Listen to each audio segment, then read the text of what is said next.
Bienvenue au podcast Le Sac du Cœur. Mon nom est Didier Orméjus. Comme à l'habitude, je vais être accompagné par Marc-André Chaloux. En sa compagnie, on va parler bien sûr de la 13e semaine d'activité du côté de la NFL. Ça commence jeudi avec 3 rencontres, étant donné que jeudi sera la journée de la Thanksgiving américaine. Alors, comme le veut la tradition, il va y avoir 3 matchs de football. Ça va se poursuivre avec un autre match vendredi et bien sûr les rencontres de dimanche et lundi. Alors, on va y aller de nos prédictions pour tous ces matchs.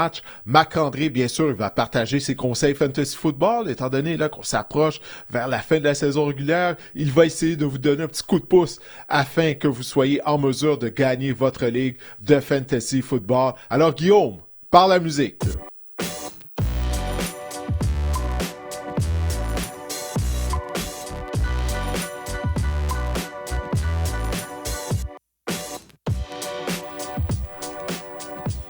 Marc-André, ça fait un peu bizarre, là, pas de Ligue canadienne à discuter, pas d'Alouettes, les Alouettes qui ont donné une prolongation de contrat à José Maltos Diaz. Alors, Danny Machochek n'a pas perdu de temps afin de se mettre au boulot. Mais on va parler des Alouettes lorsqu'il y aura des choses du côté de leur actualité. Mais on va commencer cet épisode avec nos réactions excessives à la suite des rencontres de la 12e semaine d'activité. Je vais y aller en premier. Alors, ma réaction excessive, c'est que, puis là, je vais dans le futur. En tout cas, tu vas comprendre pourquoi. Les Bengals de Cincinnati vont regretter leur décision de permettre à Joe Burrow de revenir au jeu. Il semble qu'il devrait revenir au jeu cette semaine. On enregistre ce podcast tôt mercredi matin. Alors, on va voir ce qui va arriver, mais tout indique qu'il devrait effectuer un retour au jeu. Et si c'est le cas, avec leur fiche de 3 victoires et 8 défaites, jumelé à l'historique de blessure de Joe Burrow, jumelé au fait que lorsque Burrow est dans la formation, Zach Taylor s'emporte, il oublie le jeu au sol, s'aligne à l'attaque à des ennuis afin de protéger Burrow, on va courir le risque que Burrow se blesse dans une saison qui est perdue, qui se blesse à nouveau. Alors, pour moi, là, je permettrais pas à Joe Burrow de revenir au jeu. Je protégerais la concession. On lui a donné un gros contrat. D'aucune façon, je vais courir le risque qu'il se blesse. Je sais, tu veux pas le payer à rien faire. Mais pour moi, ça serait pas une bonne chose. Tu ouvrirais la porte à ce que Burrow se blesse encore une fois. Tourner la page vers 2026, les Bengals, ça serait la meilleure chose à faire. Alors, c'est ma réaction excessive, même si ça s'est pas encore produit, même si on sait pas encore si Burrow va effectivement retourner au jeu cette semaine. Mais si c'est le cas, écoute, c'est ma réaction excessive. Ça serait une erreur de la part des Bengals. C'est un peu intriguant cette histoire-là. Joe Burrow a lui-même dit qu'il serait de retour au jeu, mais Zach Taylor a commis un frein assez. Il a fait ta minute, on ne sait pas sûr encore. J'ose espérer que Joe Burrow est de retour. C'est le match du jeudi soir de la Thanksgiving. Je pense que c'était écrit dans le ciel. Didier, j'ai lu une note, j'ai retrouvé une note que j'avais sur les Bengals. Présentement, tu dis qu'ils ne participeront pas aux éliminatoires, mais ils sont 3-8. Les Ravens et les Steelers sont 6-5 au sommet de la division. Mais le reste des matchs des Bengals, on affronte 2 fois les Ravens à la fin de la saison, une fois les Bills, ça sera pas facile, mais après ça, Dolphins, Cards, Browns. Je veux dire, il y a moyen pour les Bengals dans une division assez faible où les fiches des équipes en tête ils n'ont pas 8 victoires encore. Je pense que c'est un peu ça qu'on regarde du côté des Bengals. On dit si Joe Burrow, on peut coller une séquence de 4-5 victoires, on peut peut-être se donner une chance de participer aux éliminatoires. Non, je comprends la logique. Mais avec cette défense-là, ça va pas arriver. Ça va pas arriver. Une défense qui est historiquement la pire défense d'histoire de la NFL. Ça va pas arriver. En tout cas, c'est ma réaction excessive. Je comprends la logique, mais connaissant les Bengals, il va arriver quelque chose de désastreux d'ici la fin de la saison régulière. Effectivement. Ma réaction excessive Alors, à moi, maintenant, Didier, de ton côté, ouais. Vas-y, je t'écoute, je suis prêt. les 3 meilleures formations de l'Association nationale se retrouvent dans la division Ouest. On a vu encore une fois les 3 équipes, je parle ici des Seahawks, je parle ici des Rams et je parle ici des 49ers, ont gagné de façon assez convaincante là, en fin de semaine dernière. Les Seahawks, Didier, notre défense est 4e contre la course. Notre attaque est 4e par la passe. Les Rams, Matthew Stafford, 30 passes de toucher cette saison, premier dans la NFL. La défense des Rams est 2e pour les revirements provoqués en défense dans la NFL. Les Niners, 6e contre la course, la défense. L'attaque, 3e par la passe. Et pendant ce temps, les Cards, on est 2-14 contre le reste de cette division-là depuis 2023. Mais je pense que les 3 formations, Seahawks, Rams et Niners sont les 3 meilleures formations de l'association nationale, devant les Eagles, devant les Lions, devant les C'est ton Packers. équipe, les Eagles. C'est ton équipe, Marc-André. Non. La défaite contre les Cowboys, ça t'a chamboulé. Non, ça me dit que celui qui va sortir de la nationale cette année se retrouve dans la division Ouest. Ah oui, ok. Bon, tu vas contre ton équipe. Mais hey, chapeau à Kyle Shanahan et son groupe d'entraîneurs. Parce que sérieusement, avec tous les blessés qu'on a eus depuis le début de la saison, là, on a quoi une fiche de 8 victoires et 4 défaites. Je sais que ça n'a pas été beau lundi soir. Brock Purdy a été victime de 3 interceptions. Mais le travail que Robert Saleh a fait avec la défense... Pardon? Je le sais, j'avais besoin de 18 points en fantasy, puis il me restait Purdy, Pearsall, puis Ted McMillan. J'ai même pas passé. J'étais en tabarouette après. Ah ouais? Avec 3 joueurs, t'as même pas eu 18 points? Ouais. Wow, ok, t'es vraiment malchanceux. Mais tout ça pour dire que le travail que Robert Saleh a fait avec la défense, on n'a même pas de chasseur de quart, on a tellement blessé Fred Warner, Nick Bosa et compagnie. En tout cas, c'est un travail admirable qu'on fait, je trouve, du côté des Niners. Je voulais juste souligner ça. Avant de poursuivre, Didier, on invite les gens à s'abonner sur nos différentes plateformes. Là, d'abord, YouTube, à Didier Horméjus, le sac du corps sur YouTube. Abonnez-vous, cliquez sur la petite cloche là en haut à droite de votre écran ou de votre téléphone cellulaire. On est également sur une page Facebook, le sac du corps sur Facebook, le sac du corps sur Instagram. On est également sur toutes les plateformes d'écoute. Vous pouvez nous écouter sur toutes les plateformes d'écoute, Spotify, Apple Podcasts et partout ce que vous trouvez vos podcasts favoris. Écoutez, parlez-en à vos amis également. C'est toujours apprécié. On reçoit de plus en plus de commentaires, puis c'est vraiment gratifiant de voir qu'on est de plus en plus écouté. On reçoit de plus en plus de questions également de semaine en semaine. Donc, merci à tous de nous écouter et de nous supporter dans ce projet-là. Ben oui, merci absolument. Et puis, partagez la bonne nouvelle avec vos amis qui sont des mordus de football. En plus de ça, là, on est rendu au dernier tiers de la saison régulière du côté de la NFL. Alors, ça va vraiment être enlevant lors des prochaines semaines. Alors, on sera là avec vous afin d'y aller de nos prédictions, parler des actualités, tout ce qui se passe.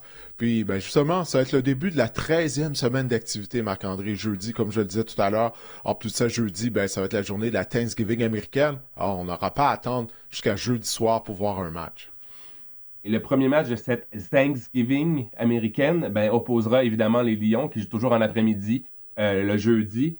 Les Lions à 7-4 vont recevoir les Packers, qui sont 7-3-1, un duel de division également. Gros match, hein? Gros match. Détroit est favori par 2,5 au premier au livre, Didier. J'ai une petite stat le fun d'entrée de jeu pour les Lions. Les Lions ont une fiche de 0-3 cette saison contre des équipes qui accordent moins de 21 points par match, donc contre les bonnes défenses. D'autant plus, ils ont marqué 39 points dans ces 3 matchs-là, ils en ont accordé 73. Et pour moi, les Packers représentent quand même une excellente défense. On a vu lors de la semaine numéro 1 à quel point ils avaient été efficaces contre l'attaque de Jared Goff. Toi, à quoi tu t'attends, là? Est-ce que les Lions vont pouvoir prendre la revanche? J'aime cette statistique-là là, que tu as trouvée, là, définitivement. Là, le match va avoir lieu au Ford Field. On se souviendra que lors de la première semaine d'activité, lorsque les Packers avaient battu les Lions, là, ça nous avait mis dans un état de panique envers les Lions de Détroit. On a été en mesure de se replacer, mais tout de même.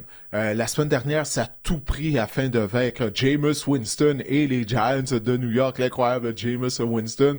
C'est Jahmyr Gibbs qui a sauvé les Lions la semaine dernière. Là-dessus, il n'y a aucun doute, selon moi. Écoute, du côté des Packers, l'attaque a seulement généré 288 verges contre les Vikings. Jordan Love a seulement passé pour 139 verges. Donc, moi, je continue à avoir des questions concernant Jordan Love, Marc-André, parce que je sais que la défense va se présenter. La semaine dernière, écoute, Michael Parsons était complètement déchaîné. Il était constamment dans le charrière. Il a réussi 2 sacs. Je suis pas inquiet pour l'unité défensive des Packers de Green Bay, mais le jeu au sol a fonctionné. Bon, Emmanuel Wilson a gagné plus de 100 verges en l'absence de Josh Jacobs, mais tu sais, en temps normal, lorsque tu mises sur un carrière qui fait un gros salaire comme Jordan Love, puis que tu es privé de ton porteur de ballon numéro 1, il me semble que tu te dis, justement, on va mettre le plan de match sur les épaules de Jordan Love. Puis c'est pas ça qui est arrivé. On a préféré courir avec Emmanuel Wilson. Comme je viens de le dire, moins de 200 verges par la passe. En fait, 139 verges seulement pour Jordan Love. À toutes les semaines, je me dis, OK, là, c'est la semaine où l'attaque des Packers va prendre son envol. Là, on est rendu à la 13e semaine, puis c'est toujours pas arrivé.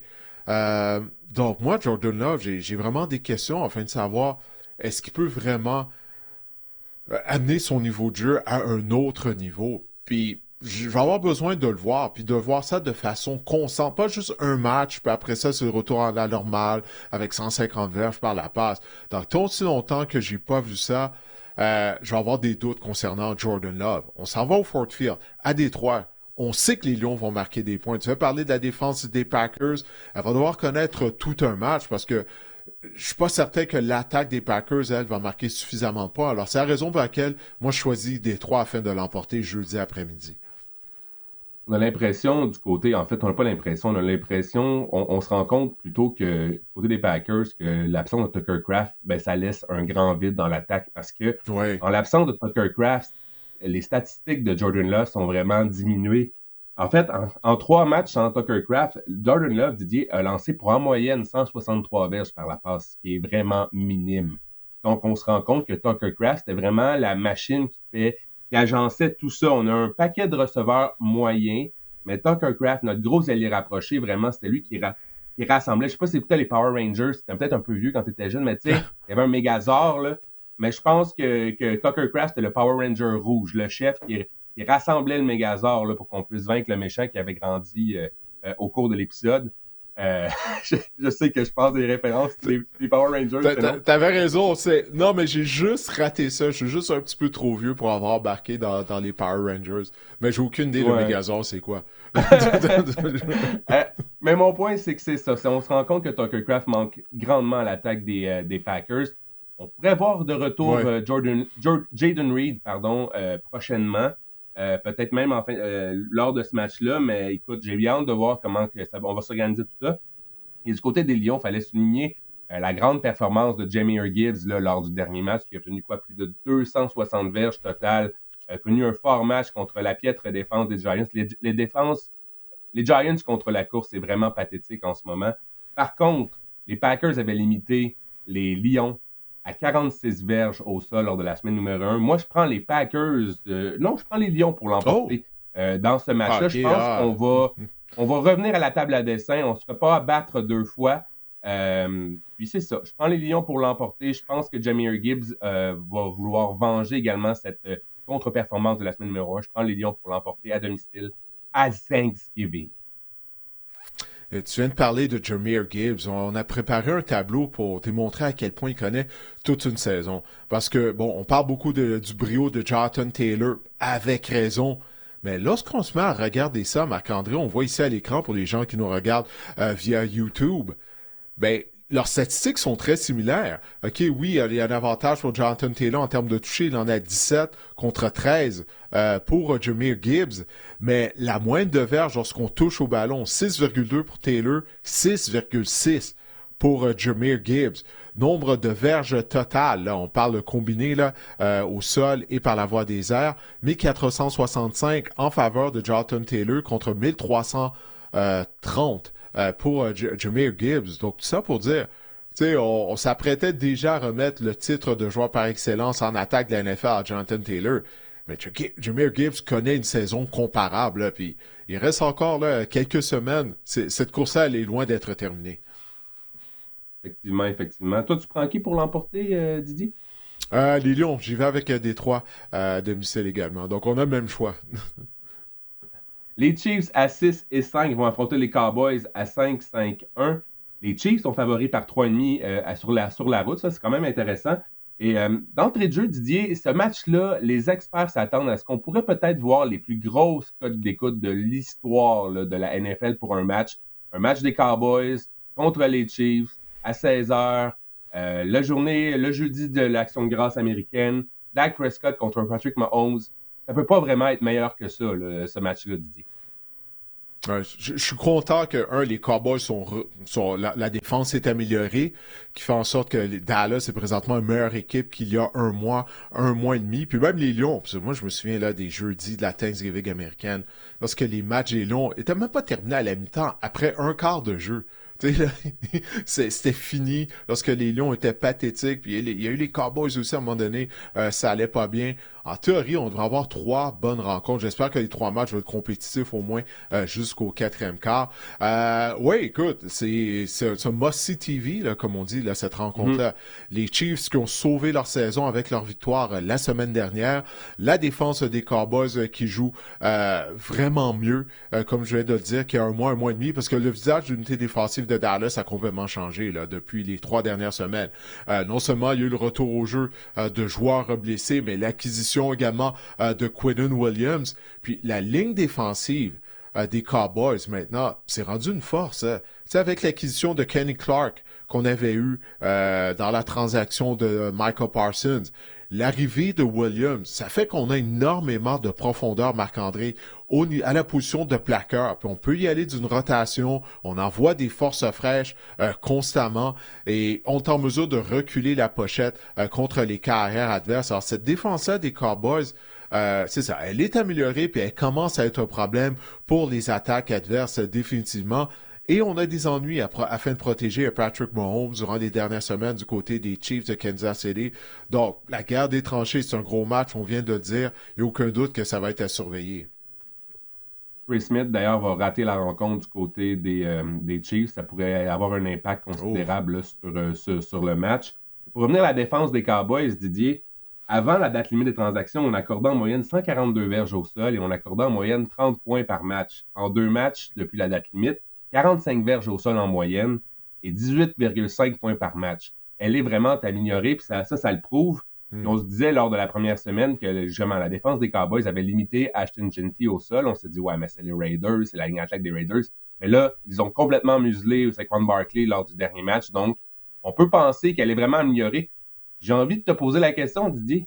Est-ce que Jerry Jones avait raison, finalement? On ne peut pas te traiter de génie, j'espère que non. Ouais. J'ai de la difficulté à dire oui parce que je l'avais planté après la transaction de Michael Parsons. Regarde, tu viens de parler des statistiques. Hein? L'amélioration de la défense contre la course, les chiffres ne mentent pas.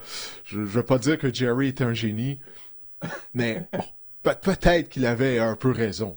Okay? Peut-être qu'il savait qu'est-ce qu'il faisait. Finalement, l'acquisition de Quinnen Williams le fait bien paraître. Il n'y a pas de doute là-dessus. Ouais. Puis même l'ajout de Kenny Clark, comme je le disais tout à l'heure. Je crois juste que c'est peut-être trop tard pour les Cowboys cette saison. Afin de participer aux éliminatoires, ils sont toujours dans la course pour une place en éliminatoire. Mais la défense, aucun doute qu'elle va être améliorée pour la saison 2026. Mais non, Jerry est peut-être pas aussi fou qu'on pense, OK? On est obligé d'admettre ça. Parce qu'il a amélioré son unité défensive, là. Il a passé par plusieurs chemins pour s'y rendre, mais au bout du compte, rendu à la fin novembre, la défense des Cowboys est améliorée. Il faut lui accorder ça. Moi, je vais prendre les Chiefs dans ce match-là, même si l'équipe a une fiche de 1-4 sur la route cette année. Je pense que les Chiefs représentent une meilleure équipe de football. J'ai hâte de voir l'impact, l'absence de Trey Smith, un garde étoile, là, un joueur de ligne offensive étoile du côté des Chiefs. Ça va avoir un impact à quel point, puis on vient de parler à la ligne défensive des Cowboys qui est améliorée. Garde les Chiefs parce que je pense que Patrick Mahomes, dans ce genre de match-là, dans ce genre sur cette genre de scène-là, un jeudi soir, un jeudi après-midi, d'Action de grâce, je pense qu'il va connaître une grande performance. Et si on veut revenir rapidement sur l'autre match, il n'était pas vraiment... la chimie n'opérait pas vraiment avec Travis Kelce lors du dernier match. Ça a été difficile. Il a manqué quelques passes, Patrick Mahomes. Je pense qu'il est dû là, pour connaître une grande performance. Ouais, la chimie est au rendez-vous avec Rashee Rice, hein? Rashee Rice en prolongation au 4e quart. Écoute, il a terminé le match avec 8 réceptions sur 141 verges. Il a vraiment connu tout un match. En passant, c'est la première fois cette saison, Marc-André, que les Chiefs gagnaient un match qui s'est terminé avec un écart d'une possession. Avant le match, ils avaient une fiche de 0-5 lors de pareilles situations. Maintenant, ils ont un dossier de 1-5 grâce à leur victoire contre les Colts d'Indianapolis. Mais défensivement, on n'a pas appliqué de pression sur Daniel Jones. Puis on sait qu'on a eu des ennuis en termes de protection du côté des Colts à quelques moments cette année. Bon, je pense par particulier au match à Pittsburgh contre les Steelers. Puis là, on n'a eu aucun sac du quart contre Daniel Jones. Puis le meneur des Chiefs pour les sacs, c'est George Karlaftis. Il en a juste 5. 22 sacs au total depuis le début de la saison. je te mentionne ces statistiques-là parce que là, on va affronter Dak Prescott. Puis Dak Est-ce que tu vas prendre les Prescott, Cowboys? il y a rien à lui reprocher depuis le début de la saison, Marc-André. OK, il a été constant dans ses performances. Même lorsque l'unité défensive des Cowboys allait vraiment mal, Prescott livrait la marchandise. George Pickens, encore une fois, il a été incroyable la semaine dernière. Oui, je prends les Cowboys, Marc-André, pour répondre Wow. à ta question. À cause de J'aime ça. l'absence de Trey Smith, face aux excellents plaqueurs de Dallas, puis je vois pas les Chiefs générer de la pression pour déranger Dak, qui connaît une bonne saison. Donc, j'y vais avec les Cowboys qui vont se retrouver avec une fiche gagnante jeudi soir, une fois qu'ils auront vaincu les Chiefs. Hey, je te pose une question rapidement. Si t'es Dak Prescott, puis t'es dans la ligne de 20 pour gagner le Super Bowl, t'as une passe à lancer dans la zone début à un de tes receveurs pour gagner le match, est-ce que tu la lances en ce moment à George Pickens ou à CeeDee Lamb? À Pickens. À Pickens. J'y pense Fou, même hein? pas deux fois. Parce que, encore une fois, CeeDee Lamb, souviens-toi, lors du premier match contre les Eagles, lors de la première semaine d'activité, il avait échappé 4 passes. Puis là, la Mhm. semaine dernière, contre les Eagles, il en a échappé 3. Encore une fois. Donc non, je sais, là, j'en reviens pas de dire ça, mais mon homme de confiance, ça serait George Pickens plutôt que CeeDee Lamb. C'était aussi contre les Eagles lors de la semaine numéro 1. Il y a quelque chose avec le vert, peut-être, de Oui, CeeDee Lamb, qui ça ne fonctionne pas. Parlant je sais pas, des hommes mais en... Vas-y, vas-y. non, ben, j'allais juste dire, là, tu sais, j'ai présenté des excuses à Jerry Jones. De fort, j'en présente à George Pickens parce que je croyais pas, là, qu'il allait pouvoir, ben, contrôler ses émotions tout au long de la saison. On l'a vu à quelques reprises être victime de pénalités stupides, mais c'est beaucoup moins pire que lorsqu'il jouait pour les Steelers de Pittsburgh. Mais en passant, il essaie d'avoir une prolongation de contrat avec les Cowboys. Donc, c'est ça, là. Il fait attention. On verra une fois qu'il signe sa prolongation de contrat. Mais c'est tout un receveur de passe. On n'a jamais douté de son talent. Puis, il le démontre depuis son arrivée à Dallas. Prolongation de contrat ou nouveau contrat, ça va être très, très, très, très payant pour George Pickens l'année prochaine. Lucratif, ouais. Ouais. Lucratif, exactement. Et là, tu as scrappé mon habile lien que je m'en allais faire avec les hommes en vert, parce qu'on voulait parler des Ah, Eagles, désolé. qui sont 8-3, qui vont accueillir les Bears, qui sont également 8-3, les Bears, au sommet de la division Nord là, de l'Association nationale. Philadelphie Hmm. favori par 7. Alors, on ne croit pas vraiment, les preneurs au lit ne croient pas vraiment encore aux Bears. On a une question de Sam Poulain, j'imagine, via Facebook. Qu'arrive-t-il avec Jalen Hurts et l'attaque des Eagles? Est-ce seulement la faute de Kevin Patullo ou encore assistons-nous à une régression de Hurts? Didier, alors qu'est-ce qui se passe avec Jalen Hurts? Ben, je suis content tout d'abord. Merci à Sam pour sa question. Mais je suis content que Sam ait mentionné le nom de Kevin Patullo, le coordinateur à l'attaque des Eagles de Philadelphie, parce que, bon, à cause de tout le drame qui se passe, notamment en raison d'A.J. Brown avec ses commentaires après les rencontres, malgré les victoires des Eagles de Philadelphie, tout ça, mais on parle jamais de l'absence de Kellen Moore, Marc-André. Tu sais, puis les Eagles, c'est ton équipe, t'es un grand partisan des Eagles. Mais souviens-toi comment l'attaque des Eagles, elle en arrachait avant l'arrivée de Kellen Moore à Philadelphie. Puis là, ça a bien été. Puis là, il a quitté. Il est maintenant l'entraîneur-chef des Saints de la Nouvelle-Orléans. Mais il n'y a personne qui parle de ça, tu sais. Donc, pour moi, ça a un impact. L'absence de Kellen Moore, ça a vraiment un impact. Puis je te pose la question en tant que partisan des Eagles. Pourquoi Nick Sirianni, il se met pas à sélectionner les jeux comme Dan Campbell a décidé de le Mm-hmm. faire là, depuis quelques semaines avec les Lions de Détroit, étant donné que ça fonctionnait pas à son goût, l'attaque. Pourquoi il le fait pas? Parce que lui-même, Sirianni, c'est un ancien coordinateur à l'attaque. Pourquoi il prend pas les choses en main? Je sais peut-être que t'as pas la réponse, t'es pas dans les meetings des Eagles, mais moi, c'est une question que je me pose. Parce que cette attaque-là est trop talentueuse. Puis je sais, la ligne à attaque, il y a des blessés présentement et tout, mais quand même, elle est trop talentueuse pour jouer de la façon dont elle le fait. Elle a bien commencé la rencontre contre les Cowboys, mais en deuxième demi, on a été blanchi contre Dallas. Ça, c'est une bonne question. Est-ce que Nick Sirianni en a trop déjà sur ses épaules en étant entraîneur-chef, en chapeautant plusieurs trucs au sein, plusieurs aspects de la stratégie des Eagles ou de l'attaque ou de la défense ou de l'équipe en général? Mais moi, j'aimerais peut-être parler de le problème des Eagles la première fois lorsque les coordinateurs ont quitté. On parle ici de Jonathan Gannon et de Shane Steichen. On était allé d'une promotion à l'interne qui n'a pas fonctionné. Par la suite, on s'était ravisé, Ouais. on avait engagé Kellen Moore et même Vic Fangio en défense. On avait comme congédié les coordonnateurs offensifs et défensifs. On avait conservé Nick Sirianni. C'est un peu la même chose avec les Lions. On a promu à l'interne John Morton cette année. Et on se rend compte finalement que c'est les équipes. C'est ça qui est fascinant parce qu'on a promu à l'interne également Kevin Petullo côté des Eagles. On se rend compte que les équipes, ils vont de promotion à l'interne pour tenter de garder une certaine stabilité ou une certaine continuité dans l'attaque ou dans la défense. Mais finalement, on se rend compte que plus souvent qu'autrement, ces promotions-là à l'interne, ça ne fonctionne pas. J'ai peut-être un exemple, ça a fonctionné, les Bucks, ça a fonctionné là, avec Liam O'Brien, pas Liam O'Brien, Liam Cohen, pardon, lorsqu'il a pris la place de Dave Canales. Ouais. Mais plus souvent autrement, je trouve que les promotions à l'interne, on est peut-être mieux, parce que c'est drôle, j'avais la discussion avec un ami avec les Bills en ce moment, coordinateur offensif, défensif. Il me disait, qu'est-ce que les Eagles ont fait pour gagner un championnat? J'ai dit, ils ont congédié tout le monde dehors, puis ils ont vraiment embauché des gens d'expérience.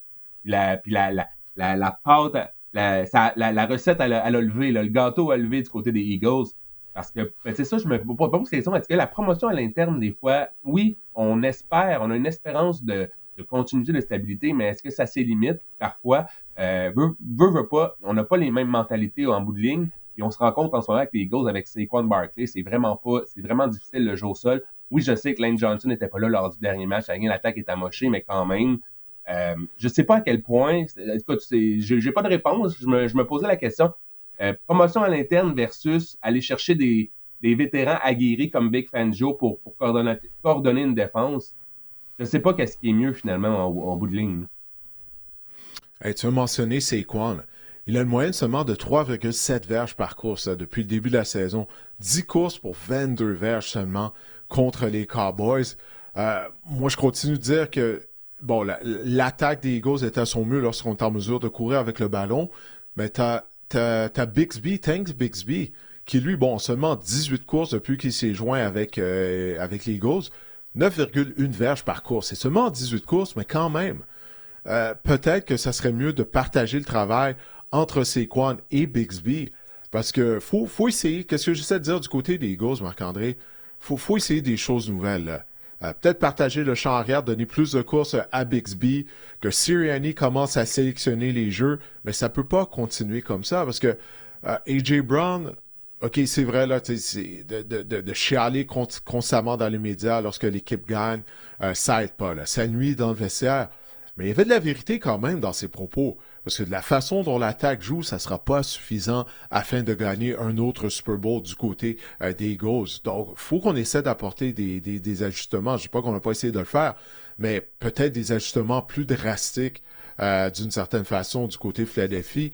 Puis un autre point, il faut qu'on parle aussi des Bears. Oui. Il y a deux équipes là, qui vont s'affronter, mais dernière chose, je veux dire, du côté des Eagles, où était le pass rush la semaine dernière contre les Cowboys? On a eu seulement un sac, ça a été réussi par Nakobe Dean, un secondeur de ligne. Mais après ça, où était la ligne défensive, Jalen Carter et compagnie, ce qui était cette unité-là qui était tellement une force l'année dernière. Puis en plus, la ligne défensive a dominé contre les Packers et contre les Lions la semaine précédente, mais à Dallas, on n'a pas fait le travail. Là. On a permis aux Cowboys de revenir dans le match sans déranger Dak Prescott. C'est un peu ce qu'on reproche à Jalen Carter, c'est sa constance. Il peut être le meilleur joueur du circuit en défense d'une semaine, 2 semaines, puis par la suite, il peut être invisible pendant 2 semaines. C'est un peu ça qu'on a vu. C'est une contre-performance de Jalen Carter, mais lorsqu'il est au sommet de son art, c'est l'un des meilleurs joueurs défensifs de la NFL, c'est tout mon avis. Mais encore là, problème de constance. C'est peut-être la jeunesse, c'est peut-être l'inexpérience, ça vient peut-être avec la maturité également. On a eu des problèmes. Je sais pas c'est quoi le problème, mais comment un joueur peut avoir un plafond si élevé et un plancher si bas? C'est ça la question. On avait une autre question sur les Eagles, Didier, mais je voulais juste compléter sur Jalen Hurts. Est-ce qu'on assiste à une régression de Jalen Hurts? Le problème avec Jalen Hurts, c'est parfois pas beau. C'est comme un tableau de Picasso. C'est parfois pas beau le dessin, mais le résultat, c'est qu'il gagne des matchs de football, Jalen Hurts. C'est ça l'affaire. C'est que les Eagles gagnent. On a une fiche de 8-3, on est au sommet dans l'Est. On a un paquet de problèmes à l'interne, mais Jalen Hurts, c'est parfois pas facile sur le terrain. Mais on gagne des matchs de football en bout de ligne. On est champion en titre du Super Bowl, faut pas l'oublier. C'est un peu ça la règle. C'est un peu ça, on joue au football pour gagner des matchs. Donc, c'est ça qui est bizarre avec les Eagles. C'est qu'on gagne, mais il y a tellement de en dessous de la couverture, il y a tellement de choses qui se passent, tellement de controverses dans le vestiaire et tout.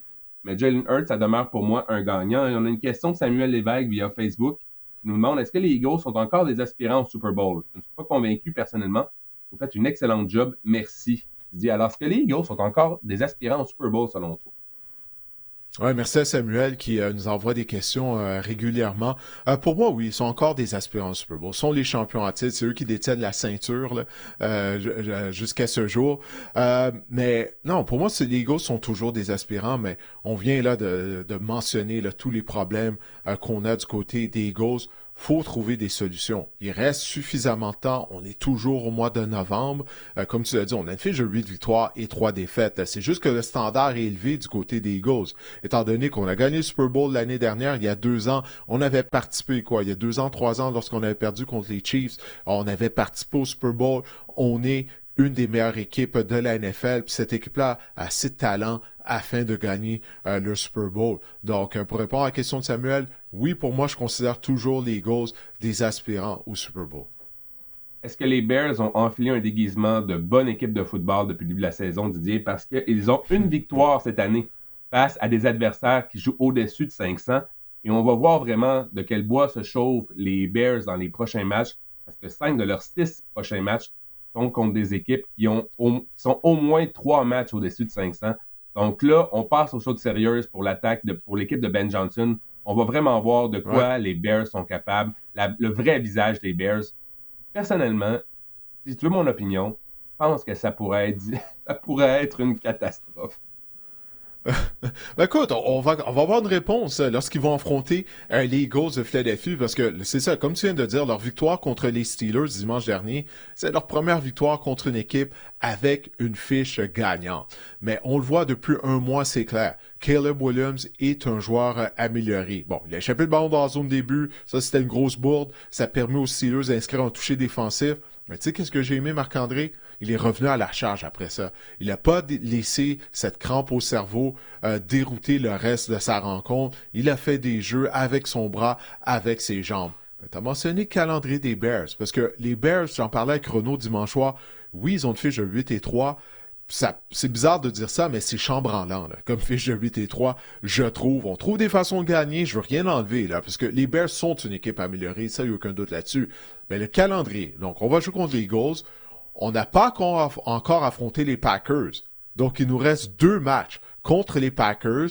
Cleveland, on sait que Cleveland, en raison de leur unité défensive, on peut jamais les prendre à la légère. Ensuite ça, San Francisco et Détroit. Donc, c'est vraiment pas facile, là, le calendrier restant des Bears. La bonne nouvelle, c'est qu'on a des victoires en poche. On a fait ce qu'on avait à faire face aux équipes avec des fiches perdantes, mais on va en savoir beaucoup plus sur l'identité réelle des Bears de Chicago au cours des prochaines semaines avec leur calendrier qui est très corsé, là. En plus, les Bears sont la 3e équipe de l'histoire à gagner 8 de leurs 11 premiers matchs en ayant un différentiel de points négatif. Seuls les Bears de cette année, les Chargers de 87 et les Browns de 2020, on se souvient, les Browns de 2020, c'est les Browns de Baker Mayfield, entre autres, qui avaient remporté 8 de leurs 11 premiers matchs. Et je suis allé voir la formation des Browns de 2020 et il y avait un certain Alexander Hollins là, parmi le groupe de receveurs des Browns en passant. Mais oui, moi, je veux te parler à quel point que la défense des Bears en arrache contre le jeu au sol. Et les Eagles ont une fiche de 5-0 cette année. S'ils récoltent au moins 100 verges au sol, je pense que ça pourrait être un bon match pour Saquon Barkley, enfin. Il y a peut-être un autre bon match cette saison, sans plus, mais je pense qu'il pourrait connaître un fort match. Je pense que ça pourrait être la clé pour les Eagles. Je prends les Eagles pour l'emporter. Mais regarde, faut revenir aux sources, faut effectuer un retour aux sources, puis c'est une belle occasion de le faire parce qu'en plus de ça, on a une semaine courte pour se préparer. Alors pourquoi pas courir avec le ballon là, face à une défense qui est secrètement mauvaise, hein, oublie pas, là, la défense des Bears est secrètement mauvaise, ça fait 10 semaines que je te le dis, je sais que t'aimes cette expression-là, mais t'as raison Marc-André. sais, la défense des Bears en arrache contre le jeu au sol. Elle s'est fait traverser en passant la semaine dernière là, contre les Steelers avec Mason Rudolph, là, sans Aaron Rodgers. Mais on a été capable de mettre sur pied une séquence, je pense, de 97 verges, ou du moins de 90 verges ou plus, du côté des Steelers de Pittsburgh. Les Steelers auraient pu gagner ce match-là, alors que eux, ils ont même pas de receveur numéro 2. Mis à part DK Metcalf, ils ont rien à la position de receveur. Alors, c'est ça. Moi aussi, je choisis les Eagles de Philadelphie. Puis j'espère que justement, on va arriver en se disant, on va courir avec le ballon, mais pas juste avec Saquon, avec Tank Bigsby. Parce que je pense que Bigsby mérite d'avoir plus d'opportunités, surtout que Saquon n'est pas productif depuis le début de la saison. Si je ne me trompe pas, il a juste un match de 100 verges. Alors, c'est une belle opportunité pour les Eagles de Philadelphie, je crois. Une petite règle de 3, là, Saquon à ce rythme-là, il va récolter seulement 1057 verges au sol. Ça, c'est comme la moitié moins de sa récolte de l'année passée. C'est fou, hein? Ouais, c'est incroyable. Les Texans à 6 et 5 vont affronter les Colts à Indianapolis, duel de section très important également, à 8 et 3. Indianapolis favori par 4,5 au preneur au livre. Est-ce qu'on est en train de revoir le Daniel Jones qu'on a toujours connu, Didier, 4 interceptions en 3 semaines, et lorsque le match était en jeu, ou le match était au 4e quart contre les Chiefs, a seulement obtenu 2 en 8 par la passe, 13 verges au 4e quart contre ces Chiefs-là la semaine dernière. On se rend peut-être compte que Daniel Jones, c'est à ses limites. Lorsqu'il affronte de bonnes défenses, ça devient plus difficile. Et les Texans, ben, c'est une excellente défense. C'était pas la meilleure de la NFL. Oui. Ben, c'est pas le Daniel Jones et Giants qu'on voit. Parce que la semaine dernière, au Arrowhead Stadium, territoire hostile, avec la foule bruyante, ben, il a été victime d'aucun revirement, quand même, là, contre les Chiefs. Je pense qu'il faut le mentionner. Mais toutefois, seulement 5,8 verges en moyenne par passe complétée. Ça, c'est pas suffisant. On va donner crédit à l'unité défensive de Kansas City. Tu as parlé de sa performance au 4e quart, mais une chose que j'ai pas aimé des Colts durant ce match-là, il y a eu des moments où on a arrêté de remettre le ballon à Jonathan Taylor. Puis je sais qu'il n'a pas connu un match productif au sol, mais Taylor, c'est un frappeur de coups de circuit. Souviens-toi du match contre les Falcons d'Atlanta là, en Europe. Tu sais, sa longue course pour un toucher en prolongation. On a vu Jahmyr Gibbs, tu sais, qui a sauvé les Lions en y allant d'une longue course pour un toucher en prolongation dimanche dernier contre les Giants de New York. Jonathan Taylor est capable de réussir un coup de circuit à tout moment. Puis d'oublier de lui remettre le ballon comme ça, je suis pas d'accord avec ça, du côté des Colts. Parce que tu peux pas mettre le match sur le bras de Daniel Jones et le moteur de cette équipe-là, c'est Jonathan Taylor. On en parle depuis le début de la saison. Alors, du côté du coaching staff, je pense qu'il y a eu une lacune à ce niveau-là lors du match à Kansas City. Là, on va affronter les Texans. C'est un match de section. Les Texans sont revenus à la vie. Tu viens de parler de leur unité défensive. Quelle prestation qu'on a eu jeudi soir dernier contre Josh Allen et les Bills. C'était quoi? 8 sacs du quart qu'on a réussi, 11 plaqués pour perte. Ouais, on a provoqué 3 revirements. Will Anderson, quel joueur. Il a connu tout un match encore une fois. Tu l'as dit, c'est pas la meilleure unité défensive de la NFL. Puis on fait ça sans une attaque qui passe beaucoup de temps sur le terrain. Puis là, on a gagné ces matchs-là nos dernières rencontres avec Davis Mills au poste de quart. On va voir, encore une fois, je répète, on enregistre un podcast tôt mercredi matin, donc on ne sait toujours pas si CJ Stroud, à moins que je me trompe, on n'a pas encore confirmé si Stroud allait revenir au jeu, Marc-André. Non, mais si je me trompe pas, il y a des bonnes chances que je porte à croire que ça va être ça. CJ Stroud, mais on ne le sait pas encore. Ouais, puis on disait que si le match la semaine dernière, si les Texans avaient joué dimanche, on croit qu'il aurait été en mesure de revenir au jeu. Lui qui a subi une commotion cérébrale, la rencontre avait eu lieu jeudi. Bref, tout ça pour dire, j'ai vraiment le goût de prendre les Texans en raison de leur défense. J'adore voir jouer les Texans en cause de leur défense. Moi-même, je suis un ancien chasseur de quart, alors, tu sais, Will Anderson, Daniel Hunter, ils ont mon cœur. Mais je vais prendre les Colts, quand même. Le match est à domicile. Indianapolis n'a pas connu un bon match en attaque la semaine dernière. Puis là, ça sera pas facile contre Houston. Mais je vais y aller avec les Colts parce que je sais pas qu'est-ce que l'attaque des Texans va me donner. J'ai toujours pas confiance en cette ligne à l'attaque-là. Territoire hostile avec la foule bruyante du Lucas Oil Stadium. Je vais avec Indianapolis.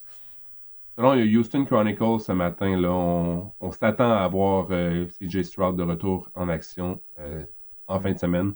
Du côté des Texans, Mais t'en as parlé, moi aussi, le plan de match, ça va être encore une fois d'arrêter Jonathan Taylor, puis ça a été le plan de match des Chiefs. On a quand même limité le porteur de ballon étoile en termes de verges, de gains au sol. Je pense que ça va être la même recette qu'on va faire du côté des Texans. On va se dire, si des Colts ont à nous battre, ce sera avec Daniel Jones. Je pense que du côté des Colts, ça va être un problème. Les Colts, par contre, on est à domicile. On est invaincu en 6 rencontres à domicile cette saison. J'ai pris les Colts parce qu'on met, tu sais, Didier, j'ai pris les Colts à reculons moi aussi parce que on est mercredi, mais ça se peut que jeudi, je change d'idée. Ça se peut que vendredi, je revienne sur ma décision. Ça se peut que samedi. Je vais dire les Colts pour maintenant, mais écoute, je pense que les Texans, là, ça va être un match âprement disputé entre les deux équipes. Houston avait commencé avec une fiche de 0-3, hein, souviens-toi. On les avait enterrés, puis là, ils sont revenus à la charge. En tout cas, j'ai bien hâte de voir ce match-là. Il y a vraiment des bons matchs toute la semaine. Là. Exactement. Vraiment, là. Écoute, si les gens veulent me réécrire vendredi, savoir si j'ai changé d'idée, vous pouvez m'écrire ou laisser un commentaire là, sur les réseaux sociaux. Les Rams, t'es déchiré, t'es complètement déchiré là, avec ce choix-là. Ouais, parce que est vraiment incroyable la défense. Comme tu l'as parlé, là, Josh Allen avait l'air d'un corps de division 2 de football universitaire là, la semaine dernière. C'est quand même bien Josh Allen, l'un des meilleurs corps de la ligue. Mais bref, puis l'ont fait mal paraître. Elle est dominante. Elle est dominante. Puis je suis pas convaincu que Daniel... Si Josh Allen a eu l'air de ça, imagine Daniel Jones. Mais bon. Qui remette le ballon à Jonathan Taylor, c'est son meilleur jeu. Quand il se retourne, puis il lui remet le ballon. Mais toi, tu le sais, moi, je le sais. Penses-tu que les Texans le savent pas? En tout cas. Je sais, mais si tu les forces à utiliser des ressources pour ralentir Jonathan Taylor, après ça, tu as des confrontations à un contre un. Tu sais, la défense va devoir jouer du homme à homme, puis là, tu as Alec Pierce qui peut réussir une réception bonne pour 40-50 verges. On l'a vu faire ça depuis le début de sa carrière. Là, tu peux attaquer les zones profondes puis aller chercher des gros morceaux de terrain. Alors, mais faut que tu remettes le ballon à Jonathan Taylor pour influencer les joueurs en défense des Texans qui sont ultra agressifs. Je pense que une chose en faveur des Colts, c'est qu'on a un meilleur groupe de receveurs que celui des Bills. Dans le sens que je pense qu'on peut réaliser des jeux. Donc ça peut être à l'avantage aussi. Là. Les Bills, on a vu les limites là, du groupe de receveurs des Bills contre les Texans. Là, on a quand même des options. On parle même, j'ai parlé du groupe de receveurs, mais ça peut être l'allié rapproché aussi, Tyler Warren. Là. On a des options. Pittman, Warren, Pierce connaît une bonne saison également. Josh Downs. Bref, on est quand même mieux nantis à cette position-là pour rivaliser, là, pour créer des choses en attaque. On passe à l'autre match, Didier. Les Rams à 9-2 vont affronter les Panthers qui sont 6-6. Les Rams favoris par 10,5 au preneur au livre. Clairement, Vegas n'a pas apprécié la performance des Panthers là, lundi soir contre les Niners. On a une question de Big Time. Timmy Jim 2104 via YouTube. Il nous demande, selon vous, les Rams ont-ils actuellement les favoris pour remporter le Super Bowl? Non, ce serait quelle équipe? Pour moi, ce sont les Rams et pour toi, Didier. Moi aussi, ce sont les Rams. Tu as vu qu'est-ce qu'ils ont fait dimanche soir au Bucks? Le match était fini à la mi-temps. Non, c'est pas drôle. C'est tout un travail de démolition. La défense, tu sais, le front de cette défense-là, t'as tellement de joueurs qui peuvent faire des jeux, tu sais, que ce soit Jared Verse, Turner, t'as Fisk. Écoute, il y en a plusieurs au sein du front. C'est vraiment une bonne unité défensive. Puis là, en plus, en tertiaire, là, tu as la renaissance d'Emmanuel Forbes, le demi de coin. Oui. L'ancien choix premier rond des Commanders. Lui, on pensait que c'était un flop. Ça n'avait vraiment pas marché pour lui à Washington. Puis là, on assiste à sa renaissance. On revoit le joueur, pourquoi il avait été un choix de première ronde lorsqu'il a terminé sa carrière à Mississippi State. C'est un joueur qui est en mesure de réussir des interceptions. Puis là, c'est ça. Là, il commence à provoquer des revirements du côté des Rams. Je pense vraiment que le coaching staff là, était déficient à Washington en passant. Parce que même Benjamin Saint-Just, il est en train de relancer sa carrière avec les Chargers depuis qu'il a quitté les Commanders. En tout cas, chez les demi-défensifs, là, il y a quoi qui fonctionnait pas au niveau du coaching staff. Bref, tout ça pour dire, pour répondre à la question, moi aussi, là, je crois que les Rams, présentement, en date du 26 novembre, il reste encore du temps, sont l'équipe à battre, là, sont les favoris pour le Super Bowl. Mais, parce que Marc-André, c'est l'équipe, là, les Rams qui piquent un peu trop tôt. T'sais, on voit ça là, des fois, là, arrivé au mois de janvier, est-ce qu'on va jouer de la même façon qu'on le fait présentement? Parce que actuellement, pour moi, c'est la meilleure équipe de la NFL. On est à une blessure à Matthew Stafford de se compliquer la vie, selon moi. Dis pas Puis ça, dis pas ça. Là. À chaque on- semaine, tu mentionnes ça. Là. Je commence à me demander si tu souhaites pas de voir Matthew Stafford. T'as-tu déjà fait quelque chose? Alors, on dirait que tu souhaites qu'il se blesse. Là. Je veux juste rappeler aux gens qu'avant la saison, c'est un gars qui a reçu une épidurale pour pouvoir se lever de son lit le matin. Je veux juste vous dire ça. Ouais. Et on est à une malchance, on va dire ça comme ça, de Matthew Stafford, de voir Jimmy Garoppolo dans la mêlée. Là. Ça sera peut-être Stetson Bennett, mais peu importe. Ouais, dis pas ça, mon Dieu. Non. Les partisans des Rams veulent même pas imaginer ce scénario-là. Mais quelle saison que Matthew Stafford connaît? Ouais.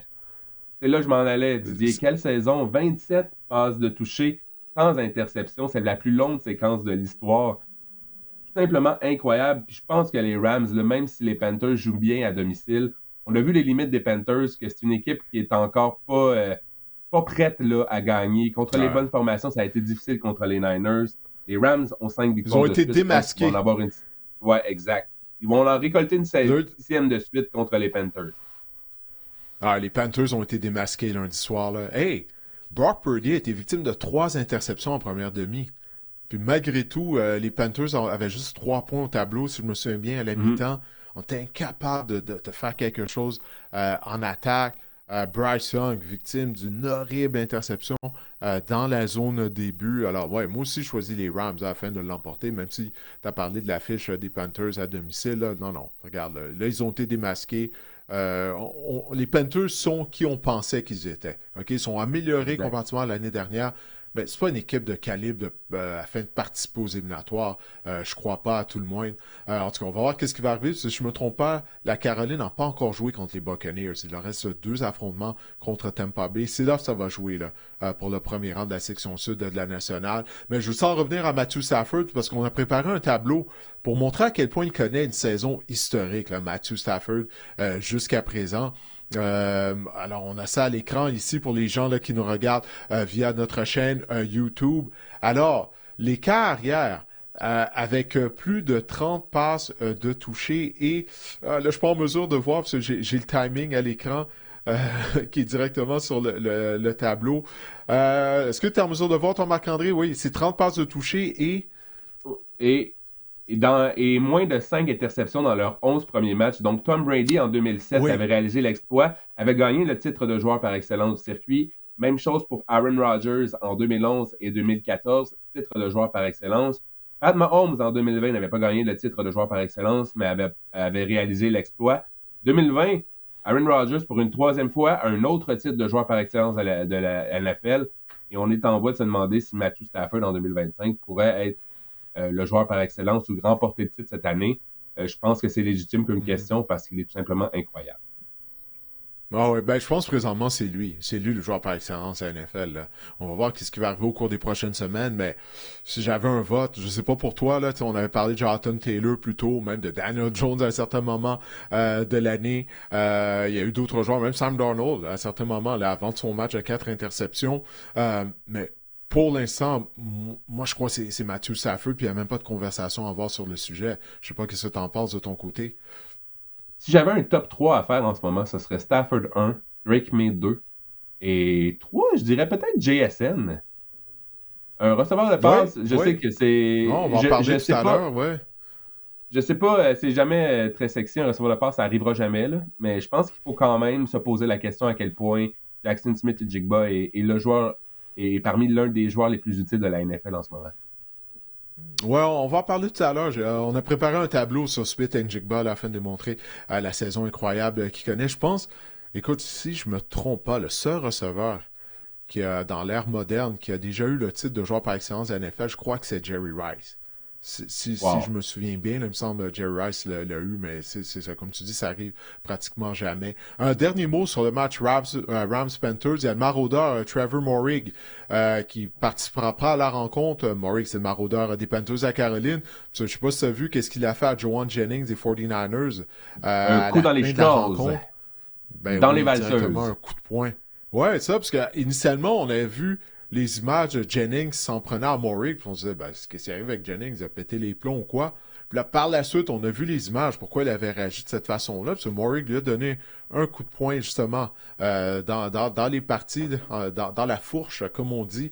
Alors, c'est une suspension qui est amplement méritée. Puis c'est dommage, les Panthers, Maury est un bon joueur. Alors, ça a donné des opportunités à Matthew Stafford, justement, de compléter des passes dans les zones profondes sans l'excellent maraudeur.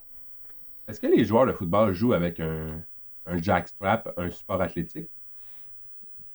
Non, moi j'en ai jamais porté en jouant au football, OK. puis je me souviens pas, je me souviens pas d'avoir vu, mais c'est pas comme si je regardais là, pour voir si, si mes coéquipiers Non, portaient non, des mais je me supports posais la athlétiques. question. Mais non, règle générale, non. Peut-être les receveurs ou les gens qui courent, je me disais sûrement pas, mais les joueurs de ligne, peut-être, où c'est plus dans les tranchées, où c'est plus, il y a plus de coups vicieux et tout. Puis je me dis peut-être que oui, tu sais. Ouais, non, généralement, non. On n'en porte pas. Bon, ça répond à la question que je me posais, Ouais. existentielle. Les Bills à 7 et 4 vont affronter les Steelers à 6 et 5. Buffalo est favori par 3,5 au preneur au livre.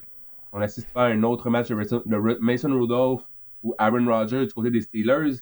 Mais moi, là, je veux t'amener sur les Bills. Je veux juste savoir, Didier, en fin de semaine, avant de faire ma prédiction, là, quelle version des Bills va se pointer. Parce que là, on a commis 3 revirements lors de chacun de nos 3 derniers matchs. J'aimerais bien ça voir la bonne version des Bills se pointer là, on va dire au Heinz Field, mais au Acrisure Stadium en fin de semaine. Souviens-toi, la semaine dernière, on a vu une question, là, il y avait une fan qui écoute le podcast qui se questionnait face aux Bills. Je crois pas qu'elle a été rassurée avec la performance de Buffalo jeudi soir dernier à Houston. Puis un des problèmes qu'on avait soulevé, c'est l'absence d'un receveur numéro 1. Là, les Bills ont mis sous contrat à Brandon Cooks, qui avait demandé à être libéré des Saints de la Nouvelle-Orléans, ouais, le vétéran. Bon, lui, à ce stade de sa carrière, il aimerait ça gagner un Super Bowl, mais le fait qu'on a mis Cooks sous contrat, tu sais, ça prouve là, que on n'est pas satisfait des performances de nos receveurs. Puis là, on voit Brandon Beane à l'écran, le DG des Bills de Buffalo. On n'en parle pas beaucoup. Tu sais, la semaine dernière, j'ai mentionné son nom. Il y a des gens qui critiquent Sean McDermott, mais lorsque je regarde cette formation des Bills, Marc-André, tu sais, on en a parlé en long, en large lors de l'épisode de la semaine dernière, mais t'as des bons joueurs, mais tes joueurs vedettes, là, tu sais, bon, Josh Allen a des meilleures carrières de la Ligue, c'est une super vedette. T'as James Cook dans le champ arrière, mais en attaque après ça, tu sais, aux positions de receveur, des liens rapprochés, tu as des bons joueurs, mais t'as pas de joueurs vedettes. Tu sais, t'as pas un receveur numéro 1. On n'a pas remplacé Stephen Diggs. Je sais, on n'a pas gagné le Super Bowl avec Diggs, mais quand même, là, t'avais un receveur numéro 1. Donc, t'en as pas. Donc, il y a des manques du côté des Bills. Puis on a essayé d'améliorer notre ligne défensive durant la saison morte. Puis là, malheureusement, on a des blessés au niveau de la ligne défensive. Puis ça fait en sorte qu'on n'a pas solutionné le problème contre le jeu au sol. On est chanceux que jeudi soir que Rudy Marks demi à l'attaque des Texans s'est blessé, parce que lui, il était parti pour connaître un gros match. Donc, on n'est pas capable d'arrêter le jeu au sol. Ça, c'est vraiment un problème. Puis là, on va affronter les Steelers. Alors, tu viens de le mentionner, on ne sait toujours pas là, si Aaron Rodgers va effectuer un retour au jeu. Rudolph a connu un bon match en tant qu'arrière réserviste la semaine dernière à Chicago. Mais une chose que les Steelers ont bien fait lors de ce match-là, c'est qu'ils ont bien couru avec le ballon. Jaylen Warren a connu un match productif au sol. Il en a été de même avec son nom m'échappe tout le temps, là, l'ancien des Eagles de Philadelphie, là, qui porte le numéro 14, Kenneth Gainwell. Il a connu un bon match aussi. Tout le monde peut courir contre les Bills. Alors, le match va avoir lieu à Pittsburgh. Je vais choisir les Steelers afin de l'emporter. Parce que les Bills m'inquiètent. T'sais, ça, ce sont des problèmes qui sont là depuis longtemps. C'est pas comme si on va trouver des solutions, notamment contre le jeu au sol. Donc, je vais y aller avec une victoire des Steelers. Côté des Bills, on se souviendra toujours du repêchage de Keon Coleman, là, qui d'ailleurs a été laissé de côté là, par mesure disciplinaire pour un deuxième match de suite. On avait reculé. T'as jamais cru en Keon Coleman, hein, réellement? Toi, il me semble, si je me trompe pas, t'avais pas des doutes. Non. Tu te souviens-tu, il mangeait du McDo avec son manteau jaune. Ouais. Toi, c'est ça, là, c'est qui a fait en sorte que tu l'endossais pas, le manteau jaune? On a laissé les Chiefs repêcher Xavier Worthy devant nous, ça va. Mais par la suite, on a repêché Coleman au 33e rang de ce repêchage-là. Et qui est sorti 34e, Didier? Ah, je sais pas, vas-y. J'ai Aux hâte d'entendre ça. Chargers. Ah oui, Lad McConkey. Lad Lad McConkey. McConkey. Ben On ouais. aurait. Imagine-toi si on Écoute, avait lors McConkey de. à sa place. C'est Hmm. facile de dire ça après, c'est sûr, là. Mais tu sais, on se dit, Hmm. on a peut-être un coup d'épée dans l'eau. Si on avait eu McConkey, on aurait peut-être un autre visage là, du côté des Bills. Tout ça pour dire que je suis d'accord avec toi. Les Steelers, on va devoir exploiter notre attaque au sol. La défense contre le jeu au sol des Bills est tout simplement exécrable. Du côté de Buffalo, on doit exploiter l'attaque aérienne. Parce que les Steelers ont accordé le plus grand nombre de verges par la passe dans la NFL. Le problème, c'est qu'on n'a pas vraiment un groupe de receveurs, comme on vient d'en parler, impressionnant. J'ai choisi les Bills Ouais. parce que je pense que Josh Allen va rebondir, puis on sait qu'il est capable de guider les Bills, de gagner un match à lui seul. Je pense que c'est ça qui va arriver. Mais j'aime ça. J'ai choisi les Bills sur les Steelers. Enfin, on a des choix qui diffèrent. Puis ça, écoute, notre pool, là, ça va rendre la chose intéressante. Ouais, je l'espère. Là. J'ai quelques surprises qui s'en viennent. Là. Je t'avertis là, en rafale. Là. OK. C'est bon, c'est bon. On va y aller en rafale. Les Bengals à 3 et 8 vont affronter les Ravens à 6 et 5. Baltimore favori par 7. Au preneur au livre. On a une question de Tom S. 999 sur Instagram qui nous demande: Bonjour à vous deux. Pensez-vous que les Ravens serait mieux de laisser plus de temps de jeu à Keaton Mitchell, vu que Derrick Henry ne fait pas grand-chose depuis le début de la saison? De plus, Mitchell reste un jeune joueur avec du potentiel. Merci Didier. Merci Tom. Donc Didier, Keaton Mitchell, un peu plus de temps de jeu, ça serait apprécié côté des Ravens selon toi? Ouais, ben Tom, merci pour ta question. Mais Tom est sévère là, à l'endroit de Derrick Henry, ne fait pas grand-chose. Bon, il a inscrit 2 touchés la semaine dernière. C'est pas la saison 2024 hein, qu'il avait connue lorsqu'il avait gagné plus de 1900 verges la saison dernière. Mais là, il est rendu à 31 ans, là, Derrick Henry. Alors oui, j'aime l'idée de Tom.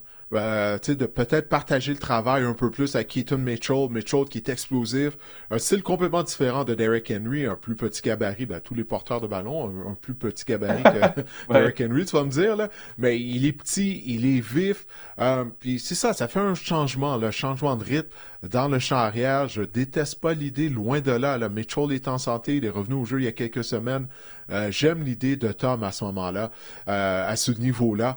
Mais j'ai une question pour toi, Marc-André. Lamar, es-tu correct? C'est ça ma question. Lamar, es-tu correct? 153 verges par la passe contre les Jets. Puis il a pas l'air d'un joueur qui a confiance en ses ischio-jambiers. Là. On se souviendra qu'il a fait un séjour sur la liste des blessés en raison d'une élongation musculaire aux ischio-jambiers. 11 verges en 7 courses contre les Jets. C'est Lamar Jackson. Là. Puis en plus de ça, il est ennuyé par une blessure à un genou, à une cheville et à un orteil. Alors, je pense que ça explique pourquoi il semblait hésitant, semble pas être aussi explosif qu'à l'habitude qu'on le voit courir avec le ballon. Je suis posé la question, est-ce qu'il est correct? Finalement, j'ai la réponse, non, il est pas correct, avec 3 blessures aux jambes. Alors, moi, ça commence à m'inquiéter un peu là, de voir ça là, de la part de Lamar Jackson. Parce que c'est pas le vrai Lamar Jackson qui était sur le terrain la semaine dernière contre les Jets. Je vous écoutais, toi et Renaud, lundi, et vous parliez que vous avez suivi le cours là, pour obtenir un diplôme en ischio-jambier cet été avec Davis Alexander. Puis Ouais, j'ai trouvé ça très bon.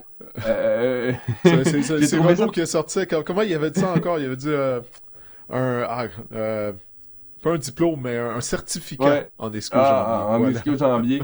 J'ai trouvé ça très Ouais. bon parce que oui, il est pas correct, Lamar Jackson. Puis on le voit vraiment. Il n'a pas obtenu 200 verges depuis la semaine numéro 10. Il a une seule passe de toucher contre 3 interceptions. Il complète 57% de ses passes complétées. Là. Ah, c'est pas Lamar, ça. C'est J.J. McCarthy, là. Même pas.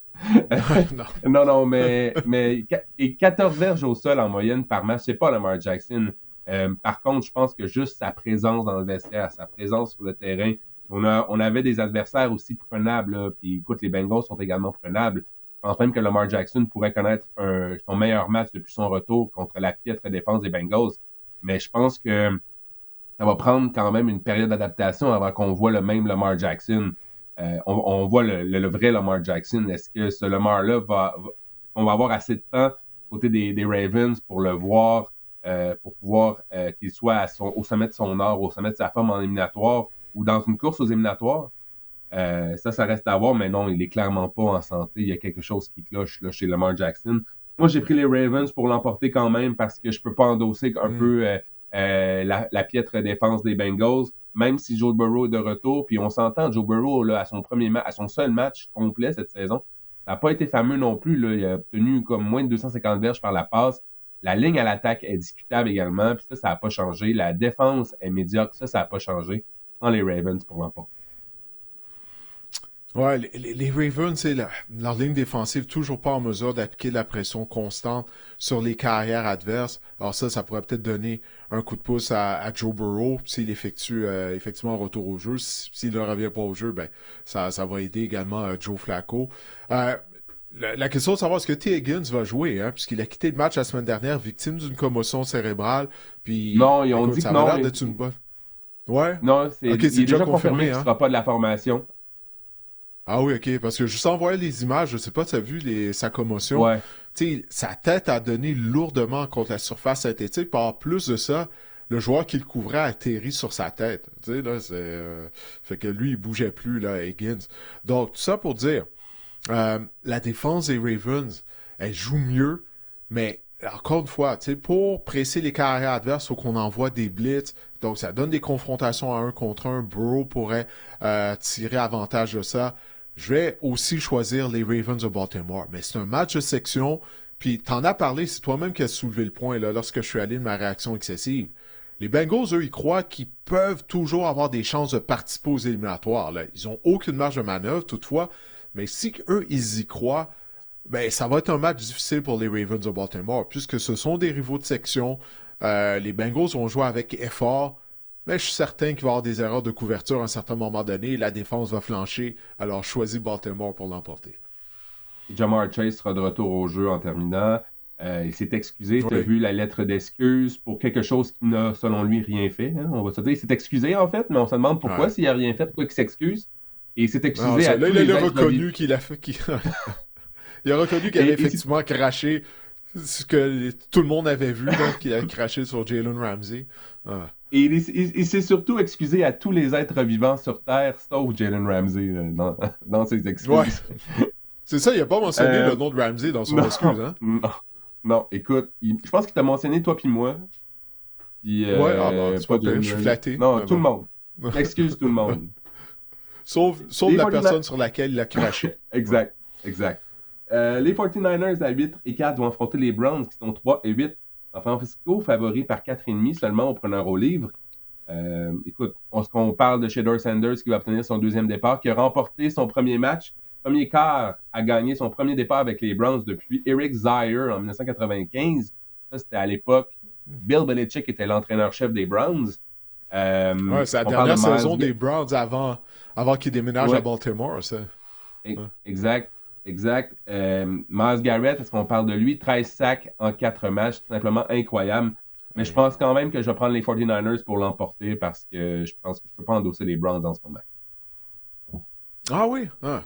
J'avais dit, moi, j'avais des surprises dans le segment rafale. Ben, en voici une. Je choisis les Browns afin de l'emporter à Cleveland. Parce que, écoute, la ligne défensive des Browns joue bien. 10 sacs la semaine dernière. Oui, OK, c'était contre les Raiders. On va parler tantôt des Raiders. Et ça n'a aucun bon sens. Ah. Comment tu peux essayer de bloquer Myles Garrett avec ton bloqueur à gauche réservé sans lui donner aucune aide? C'était ça pendant une bonne partie de la rencontre. Je peux te garantir, c'est une des raisons pour laquelle Chip Kelly a été congédié immédiatement après le match. Bref, on va parler des Raiders plus tard. Mais oui, je choisis les Browns, Marc-André. Les Niners, j'ai donné crédit à Kyle Shanahan et son groupe d'entraîneurs tout à l'heure. Ben, Brock Purdy vient d'être victime de 3 interceptions. Je suis certain qu'il va tout faire pour rebondir. Mais Shedeur pourrait connaître un bon match. Parce qu'on n'a pas de chasseur de quart là, du côté des 49ers de San Francisco. Là. Avec l'absence de Nick Bosa, on a perdu Michael Williams, également notre choix de première ronde. Lui, bon, il faisait plutôt du bon boulot contre la course, mais peu importe, on n'en a pas de chasseur de quart. Il y a 2 semaines, on a permis à Jacoby Brissett de compléter 47 passes, un record de la NFL. Alors, avec Myles Garrett, qui est le meilleur joueur de la NFL là, cette année, c'est pas le meilleur joueur défensif. On a parlé de Matthew Stafford qui connaît vraiment toute une saison. Mais le meilleur joueur de la NFL, c'est Myles Garrett cette année. Qu'est-ce qu'il est en train d'accomplir? Marc-André, il a besoin seulement de 5 sacs lors des 6 derniers matchs de la saison pour battre le record pour le plus grand nombre de sacs du quart, marque qui appartient à Michael Strahan et TJ Watt, 22 sacs et demi. Il va l'avoir. Il va peut-être l'avoir dimanche. OK? Puis il a déjà réussi un match de 5 sacs du quart plus tôt cette année à Foxborough contre les Patriots de la Nouvelle-Angleterre. Alors, c'est ça. Moi, je choisis les Browns afin de l'emporter. Écoute, tu peux parler de Shedeur Sanders. Ouais, c'est ça que tu m'avais demandé initialement. Il a énergisé les Browns. Je sais pas si tu as vu la vidéo là, de la longue passe qu'il a complétée à Isaiah Bond lorsqu'il est sorti de la pochette à sa droite. Le ballon atterrit directement dans les mains de Bond. La réaction de Myles Garrett sur les lignes de côté et des autres joueurs des Browns, ils n'avaient pas vu ça de l'année. OK? Voir un carrière être agressif, attaquer les zones profondes, ce qui est incapable de faire Dillon Gabriel. Alors, ça a donné de l'énergie aux Browns. Puis là, on va jouer à domicile. Ça va être le premier départ de Shedeur à Cleveland devant les partisans des Browns. Il va y avoir une bonne atmosphère. Les Niners doivent faire attention, mais je choisis les Browns de Cleveland afin de l'emporter et de causer une surprise. Audacieux. J'aime ça. Ça. Ah, les Jaguars à 7-4 vont affronter les Titans qui sont 1-10. Jacksonville favori par 6,5. Je pense que les Jaguars, je vais prendre les Jaguars dans ce match-là, il n'y a pas grand-chose à dire là-dessus, mais je veux juste peut-être mentionner que Cam Ward a vraiment connu son meilleur match dans la NFL. C'était vraiment... Il a connu un fort match contre les Seahawks. On pensait que ça allait être une catastrophe. Puis finalement, les Titans ont quand même été dans le coup. Les Titans ont 3 défaites de suite par 7 points au moins, par une possession. Ça ne sera pas suffisant cette semaine contre les Jaguars, mais je veux juste mentionner qu'on a vu Cam Ward courir davantage aussi. C'est peut-être une des clés là, pour la suite des choses pour Cam Ward afin de connaître du succès. Mais je prends quand même les Jaguars pour l'emporter. Eux qui ont 5 victoires à leurs 6 derniers matchs contre les Titans. Ouais, l'entraîneur-chef par intérim du côté des Titans du Tennessee, Mike McCoy, c'est comme s'il a stabilisé les choses un peu là depuis là qu'il est entraîneur-chef par intérim, parce que au moins on n'est pas en train de ruiner Cam Ward. T'sais, on peut voir une certaine progression, il n'est pas bien entouré contre l'excellente ligne défensive des Seahawks. Il devait courir pour sauver sa peau là, à certains moments donnés, mais au moins Ward sa confiance n'a pas l'air d'avoir été affectée malgré les déboires des Titans. Puis ça, c'est vraiment une bonne chose. Tu veux pas qu'un jeune quart perd sa confiance. Parce que des fois, il peut avoir des ennuis à la retrouver. Là. Donc, ouais, je suis d'accord avec toi. Je vais choisir les Titans pour l'emporter. OK? Wow. J'avais dit, il y avait des surprises qui s'en venaient. Ouais, là, celle-là, tu t'en attendais pas. Non, I'm not crazy. Je suis pas fou. J'ai pas perdu la tête. Du moins, pas encore. Trevor Lawrence, Marc-André. La semaine dernière, 3 passes de toucher, mais c'est venu avec 3 interceptions. Encore une fois, il aurait pu coûter le match aux Jaguars en Arizona contre les Cardinals. Hey, oui, il y a des belles passes de compléter, mais il y en a des mauvaises qui décochent. Ça n'arrête pas. Liam Cohen, encore une fois, il y a eu d'équilibre dans son choix de jeu. On a tenté 30 passes, on a couru 28 fois avec le ballon. On n'a pas le choix de faire ça. Tu peux pas mettre le match sur le bras de Trevor Lawrence. Liam Cohen en est conscient. Je vais choisir les Titans parce que Trevor Lawrence, écoute, c'est trop en montagne russe ses performances. Puis je sais, les Titans sont possiblement la pire équipe plutôt de la NFL et tout, mais je me dis pourquoi pas. C'est un match de section, c'est une rivalité, c'est pas la rivalité la plus relevée, tu vas me dire, mais quand même, je vais avec les Titans. Why not? On va te surnommer Kamikaze, mais juste pour cette semaine là. Les Saints à 2-9 vont affronter les Dolphins qui sont 4-7. Miami favoris par 6. Honneur au livre. Les Saints, on n'a pas marqué 20 points dans un match depuis la semaine numéro 5. Les Dolphins, on semble avoir un certain rythme, un certain tempo, un certain air d'aller en ce moment. Et je pense que notre calendrier s'allégit, devient plus léger là, au cours des prochains matchs. On est des adversaires plus prenables. C'est mon avis. Je pense qu'on ne doit pas l'échapper contre les Saints. Je prends les Dolphins. Mais Kamikaze, mais juste lui, va-t-il prendre les Saints dans ce match-là? Non, comme je viens de te dire, je suis pas fou, là. Je suis pas encore fou. Je choisis Miami. Le match a lieu à Miami. Les Dolphins avaient congé la semaine dernière. Sont partis en semaine de congé sur une bonne note. On a eu un certain succès. Alors, non, je choisis les Dolphins de Miami. Tyler Shough démontre des belles choses par moment. Mais ça ne sera pas suffisant. Alors, j'espère que les Dolphins ne vont pas me laisser tomber. Les Falcons à 4-7 vont affronter les Jets à 2-9. Une des preuves que les Falcons, il n'y a plus rien qui fonctionne dans cette équipe-là, est seulement favori par 2,5 contre les piètres Jets. Les Jets, Didier, seule équipe de la NFL avec aucune interception cette saison. Hein? Pas pire stats, Ouais, ça? faut le faire, hein, quand même. Non, Faut le c'est faire. incroyable, ça. Ouais, Faut non, le faut le faire. faire. Moi, c'est la régression de la défense des Jets, puis avant même la transaction de Quinnen Williams et de Sauce Gardner, mais je m'attendais vraiment pas à ça. Tu sais, avec un entraîneur-chef qui est un ancien collateur en défense, je m'attendais pas à ça. Mais écoute, tu parlais là du repêchage tout à l'heure c'est qui le joueur là qu'on a repêché Keon avant la Coleman. McConkey? Ah oui, Keon Coleman. Ouais. Ben, on a préparé un tableau pour Kyle Pitts. OK? Kyle Pitts, choix de première ronde en Yeah. 2021 des Falcons d'Atlanta. Parce qu'il livre pas la marchandise. C'est un flop, là. Faut se l'avouer, là. De 2021, c'était il y a 4 ans. Regarde-moi ça, là. OK, choix première ronde. Quatrième au Mal, hein? total. Quatrième Aïe, au aïe, total. aïe. Puis regarde-moi les joueurs qu'on aurait pu repêcher. Les joueurs qui ont été sélectionnés après lui. Jamar Chase, Jalen Waddle, Penny Sewell, J.C. Horn, Patrick Surtain, Devontae Smith. Tous des joueurs étoiles à leur position. Écoute, Terry Fontenot, le DG des Falcons, je le répète, c'est sa 5e saison. Il n'a jamais eu de saison gagnante. En 5 ans, c'est la moitié d'une décennie, Marc-André. On va devoir faire un ménage, moi, je crois, du côté d'Atlanta à la fin de la saison. Du moins, on va voir si ça sera fait, mais je veux juste souligner ça, là, tous les joueurs qu'on aurait pu repêcher à la place de Kyle Pitts. Et je choisis les Falcons malgré tout, parce que les Jets sont horribles. Terry Fontenot, lui, c'était une équipe de. On l'avait déjà dit, on en avait parlé, c'est une équipe de fantasy football. Il repêchait des joueurs offensifs. Ouais. Puis à la fin, qu'est-ce que tu fais en fantasy football? Tu repêches la défense à la fin. C'est ça qu'il a fait. Il a repêché la défense à la fin, l'année dernière, au lieu de commencer par ça, si tu veux mon avis. Moi aussi, je prends les Falcons parce qu'on a une meilleure équipe sur papier, on a des meilleurs joueurs en général. Mais c'est ça. Je veux dire, l'équipe de fantasy football de Terry Fontenot, ça ne fonctionne pas du côté d'Atlanta. Les Cards, à 3 et 8, vont affronter les Bucks, qui sont 6 et 5. Tampa Bay favori par 3,5 au preneur au livre. On a une question concernant Jacoby Brissett, Didier, de Juju Jack via Instagram. Il demande: salut, Jacoby Brissett joue plutôt bien depuis son arrivée en NFL. Il ne semble jamais avoir eu une vraie chance d'être titulaire, là où d'autres corps arrière moins bons ont eu cette chance. Votre avis, toujours un plaisir de vous écouter. Donc, pourquoi Jacoby Brissett, en fait, a jamais eu la chance de s'établir comme quart numéro 1? Parce que c'est vrai que lorsqu'il est envoyé dans la mêlée, il paraît souvent quand même très bien. Ouais, mais en fait, Jacoby Brissett a eu des opportunités d'être carrière partant. Initialement, il avait été repêché par les Patriots de la Nouvelle-Angleterre. Puis si je me souviens bien, là, je suis en train de vérifier ça sur mon ordinateur avant que je me trompe, mais il me semble, écoute, je vais aller voir, là, je me souviens pas, mais il a eu une opportunité, il a eu des opportunités d'être carrière partant. Regarde, à Indianapolis notamment. Donc c'est ça, il a commencé en 2016 avec les Patriots.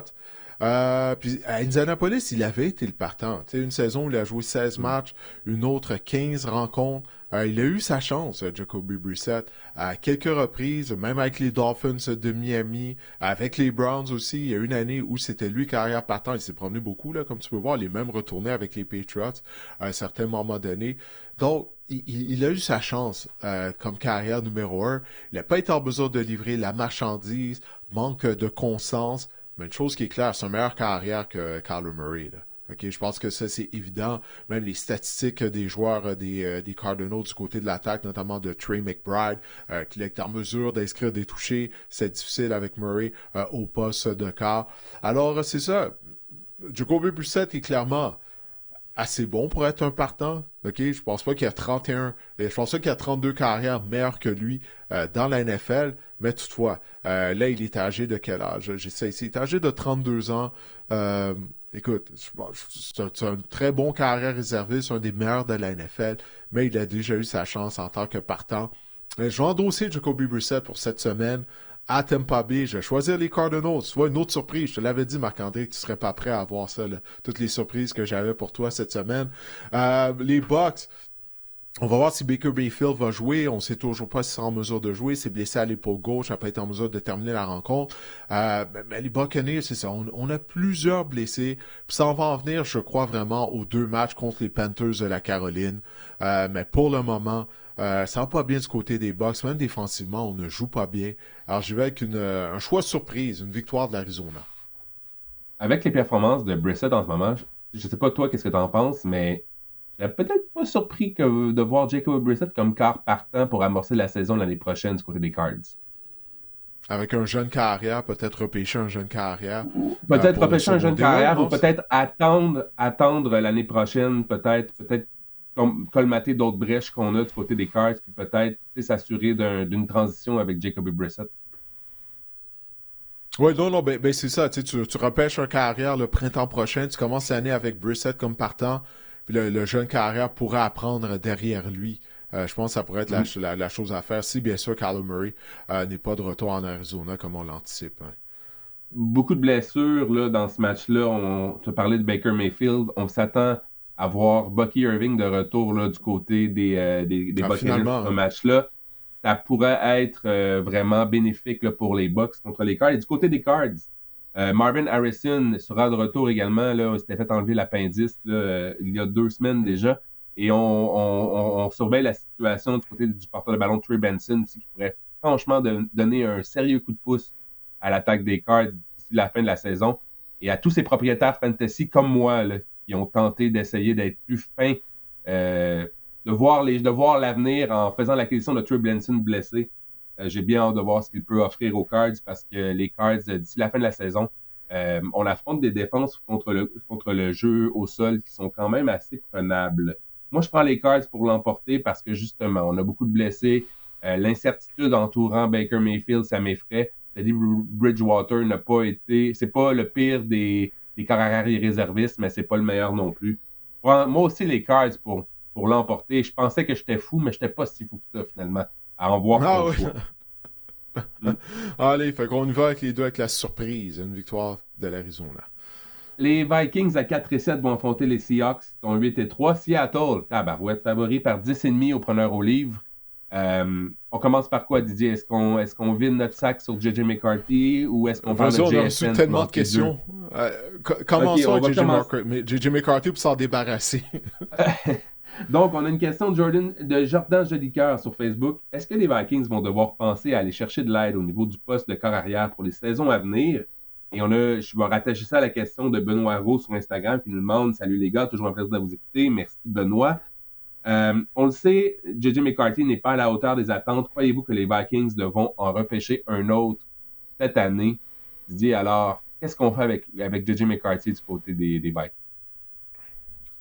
Hey, c'est épouvantable. Hein? Encore une fois, moins de 100 verges par la passe la semaine dernière à Green Bay. Et certaines de ces passes, ça manquait tellement de précision, Marc-André.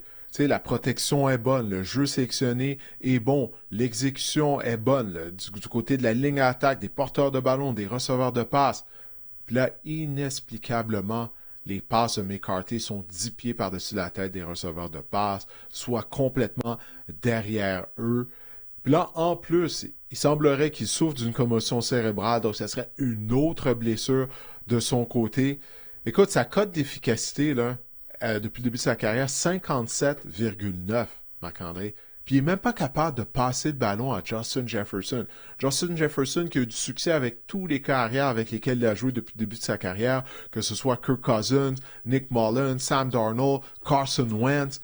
Et oublie pas, Kevin O'Connell est un gourou. Josh Dobbs, ben oui, Josh Dobbs même. Kevin O'Connell, c'est un vrai gourou des carrières, là. OK? C'est pas, tu sais, des entraîneurs qui ont l'étiquette de gourou puis ils ont jamais rien prouvé. Mais Kevin O'Connell nous a prouvé qu'il est capable d'avoir du succès, peu importe quelle carrière. Puis même lui, là, il semble pas être capable, tu sais, ben c'est ça, là, d'aider McCarthy. Mais encore une fois, McCarthy a quoi, là? 6, 7, 8 départs en carrière, là, seulement, il en a moins que 10. Je veux pas lancer la serviette dans son cas. C'est troublant. Ses performances sont troublantes. Alors, pour répondre aux questions, si on continue d'aller de l'avant avec McCarthy pour la saison 2026, la priorité durant la saison morte, c'est d'aller chercher un bon vétéran en carrière. Là. On vient parler de Jacoby Brissett. Bon, je pense pas qu'il va être disponible, mais si jamais Brissett devient disponible, faudrait essayer de l'amener au Minnesota ou un carrière d'expérience. Puis il n'y en a pas beaucoup, là, des bons carrières réservistes. Ça, c'est difficile à trouver, mais ça doit être la priorité. Ouais. Qu'est-ce que tu as dit? Kyler Murray. Non, pas Kyler Murray, non. Pas Kyler Murray au Minnesota. Ben, quand même, Kyler Murray et Justin Jefferson, ça pourrait être intéressant, mais quand Ouais. même, moi, j'ai lancé à servir dans Kyler Murray. Je t'avais dit ça cet été. Non, ramène-moi pas en arrière. Non, je suis revenu vers l'avant. J'ai mis ça en marche arrière pendant quelques secondes, mais je me ravise, non. C'est fou parce qu'on disait à quel point Anthony Richardson était mauvais l'année dernière, puis J.J. McCarthy a un pourcentage de passes complétées à 53% depuis le début à ses 9 premiers matchs. Donc, c'est pire qu'Anthony Richardson. Puis, moi, c'est vraiment tout l'aura qu'il y avait autour de J.J. McCarthy, comme quoi que c'était un gagnant. Écoute, il avait gagné à Michigan. Finalement, les mauvaises langues qui disaient qu'il fallait juste remettre le ballon, on commençait à avoir un certain potentiel en lui. Et on l'appelle même Nine là, à cause de son numéro 9 en ce moment. Là, c'est sûr surnom, que lorsque tu as des surnoms comme ça, tu as un aura comme ça, ben, les critiques ou les mauvaises blagues là, deviennent, là, les gens sont comme Nine, c'est le nombre d'interceptions qu'il a lancé dernièrement, depuis le début de sa carrière. Donc, on est un peu... les réseaux sociaux, c'est drôle pour ces choses-là aussi, mais j'ai bien hâte de voir. Je sais pas... Je sais que ça prend plus que 6 matchs à un quart pour se développer. Regarde Bryce Young, on a vu quand même une progression. Ça n'a pas été facile à ses débuts. Puis l'année dernière, il y a comme eu un certain déclic. Puis cette année aussi, là, c'est pas si pire que ça, Bryce Young, mais j'ai hâte de voir ce qu'on va faire avec J.J. McCarthy. Tu en as parlé. Protocole des commotions en ce moment. On pourrait voir en action Max Brosmer, là, qui est un quart non repêché de l'Université du Minnesota qui pourrait prendre sa place. Protocole de commotion, Didier, je le mets en guillemets, est-ce qu'on est vraiment où on veut peut-être lui donner un certain break aussi, là, mental et physique à McCarthy, mais peut-être qu'il est vraiment dans le... En tout cas, on ne doit pas niaiser avec ça.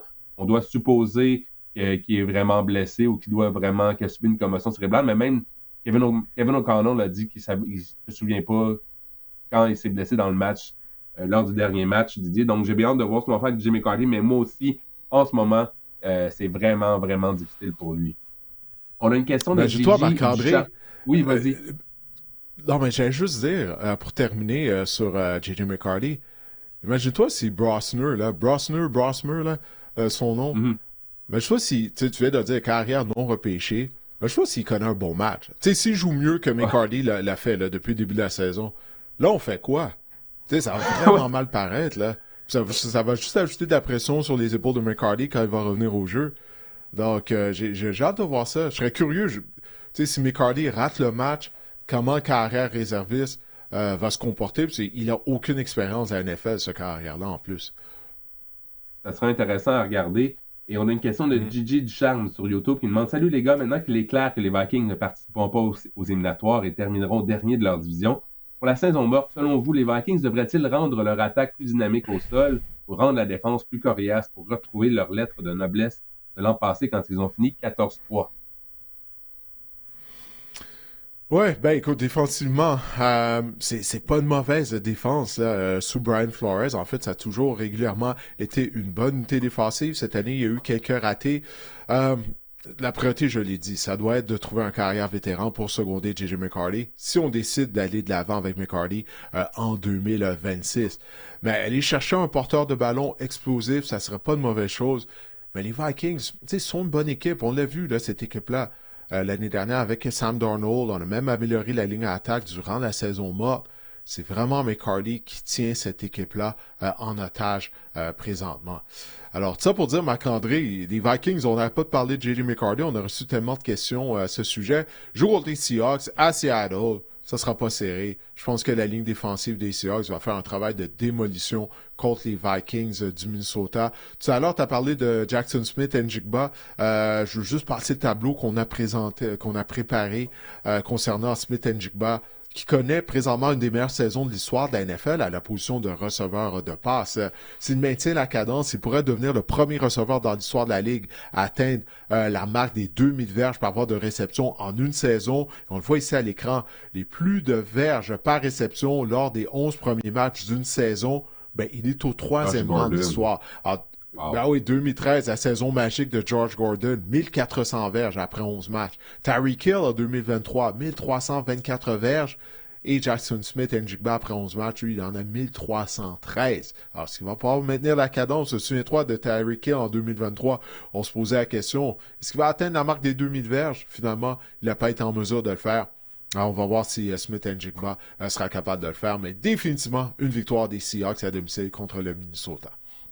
Moi aussi, je prends les Seahawks, on s'entend là-dessus. Les Raiders à 2-9 vont affronter les Chargers qui sont 7-4. Les Chargers favoris par 9,5 au preneur au livre. C'est-à-dire les Raiders, on a marqué en moyenne 9,3 points par match sur la route lors de nos 4 derniers matchs, 4 défaites, évidemment. On a congédié Chip Kelly à cet effet, le coordinateur offensif le mieux payé du circuit cette année. Il finit pas l'année. Moi, je prends les Chargers pour l'emporter, même si la ligne à l'attaque est vraiment suspecte en ce moment. Ouais, moi aussi, je vais choisir les Chargers à la fin de l'emporter. Il y a Marion Hampton, le demi à l'attaque recrue, là, qui a repris l'entraînement.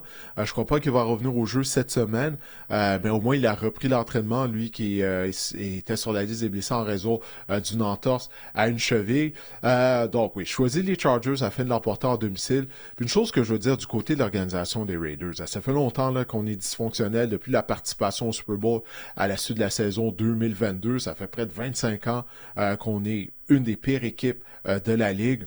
Mais j'ai pas l'impression qu'on est sur la même page au sein de l'organisation des Raiders, Marc-André, parce que qu'est-ce que je lisais au propos de Chip Kelly?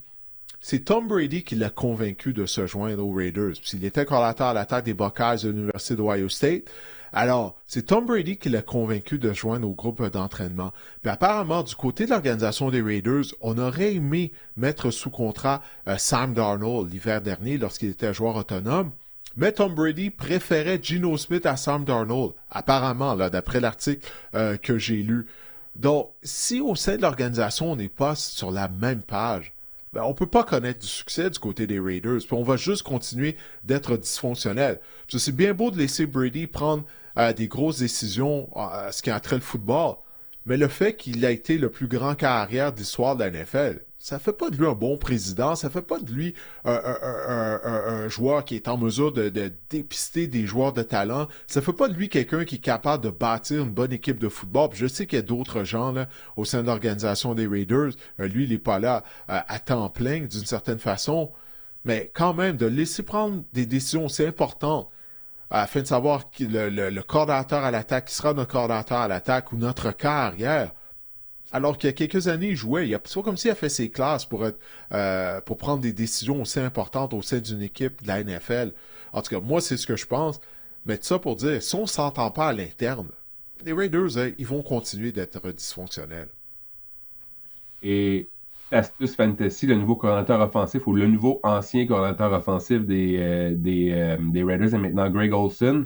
Et lorsqu'on regarde un peu l'histoire récente de Greg Olsen comme coordinateur offensif, lors des dernières années, on a vu des Darren Waller là, mener l'équipe pour les cibles dans une saison. Un gars comme Jared Cook également. Hello, Brock Bowers. Oh, Ça pourrait être une saison, une fin de saison assez prolifique pour le bon Brock Bowers. Les Broncos à 9-2 vont affronter... Ouais, une dernière chose, je veux dire, excuse-moi, je sais on est supposé d'être en rafale, mais là, depuis tantôt, on passe beaucoup de temps sur les rencontres. Mais une dernière chose, je veux dire, Geno Smith connaît une saison horrible, mais cette ligne à l'attaque-là, probablement, il y a un manque de talent. Est-ce que tu sais qui est l'entraîneur de la ligne à l'attaque des Raiders? C'est le fils à Pete Carroll, Brennan Carroll. Puis clairement, ce gars-là, quand tu regardes jouer son unité, sa ligne à l'attaque, elle est vraiment mauvaise. Il n'y a pas juste un manque de talent. Puis Geno Smith, en plus des 10 sacs la semaine dernière contre les Browns, il a été frappé 20 autres fois. Imagine-toi, ça n'a aucun bon sens. Qu'est-ce qui se passe à Vegas? Puis c'est comme si on n'en parle pas parce que ça fait tellement longtemps, ça fait presque un quart de siècle que les Raiders sont pourris. Puis c'est comme rendu normal, mais ça n'a pas de bon sens qu'est-ce qui se passe à Vegas. Bref, je voulais juste dire ça avant de passer à la prochaine rencontre. Les Broncos à 9-2 vont affronter les Commanders à 3-8. Denver favori par 6,5 au preneur au livre. Côté les Commanders, on dit que Jaden Daniels pourrait être de retour pour ce match-là. Si j'étais les Commanders, j'attendrais une autre semaine pour pas affronter le front défensif des Broncos qui ont réussi 49 sacs cette saison. Je prends les Broncos pour l'emporter. Jaden Daniels. Moi aussi, je choisis. Ouais, je choisis aussi les Broncos afin de gagner. Là. Juste la ligne défensive devrait manger tout rond la ligne à attaque des Commanders. Ah ouais, une victoire pour Denver. Les Giants à 2-10 vont affronter les Patriots à 10-2. Nouvelle-Angleterre favori par 7,5 au preneur au livre. On a eu des questions à ce niveau-là. Tout d'abord, Régis Fortin sur YouTube qui nous demande quelles sont les équipes frauduleuses qui, selon vous, vont se dégonfler et manquer des éliminatoires. Exemple, les Panthers, les Jacks, les Texans, les Broncos, les Steelers, les Bears. Bref, il y en a beaucoup. Ou toute autre équipe que vous trouvez qui ne mérite pas d'être dans le portrait des éliminatoires. Ouais, c'est ça, ces questions-là, écoute, je les ai mis ici. C'est pas des questions générales, se rapportent pas OK. nécessairement au match Giants-Patriots, mais pour répondre à la question, les Panthers, moi, c'est l'équipe numéro 1, là. Tu parles d'équipe frauduleuse. On en a parlé tout à l'heure, là. Je pense que les deux, on est du même avis. Comme je le disais, les Panthers ont été démasqués lundi soir à San Francisco par les 49ers. On va voir. Ça va en venir à ces deux fameux matchs qui restent contre les Buccaneers de Tampa Bay, je crois, pour la fin de savoir quelle équipe va terminer en tête de la section sud de la nationale et par conséquent participer aux éliminatoires. Mais pour répondre à la question de Régis, d'ailleurs, ça faisait longtemps que Régis ne nous avait pas envoyé une question. Hein. Mais oui, équipe frauduleuse, pour moi, il n'y en a pas une plus frauduleuse que les Panthers. Puis, il y a les Bears aussi. Hein. Faut pas oublier les Bears en conversation.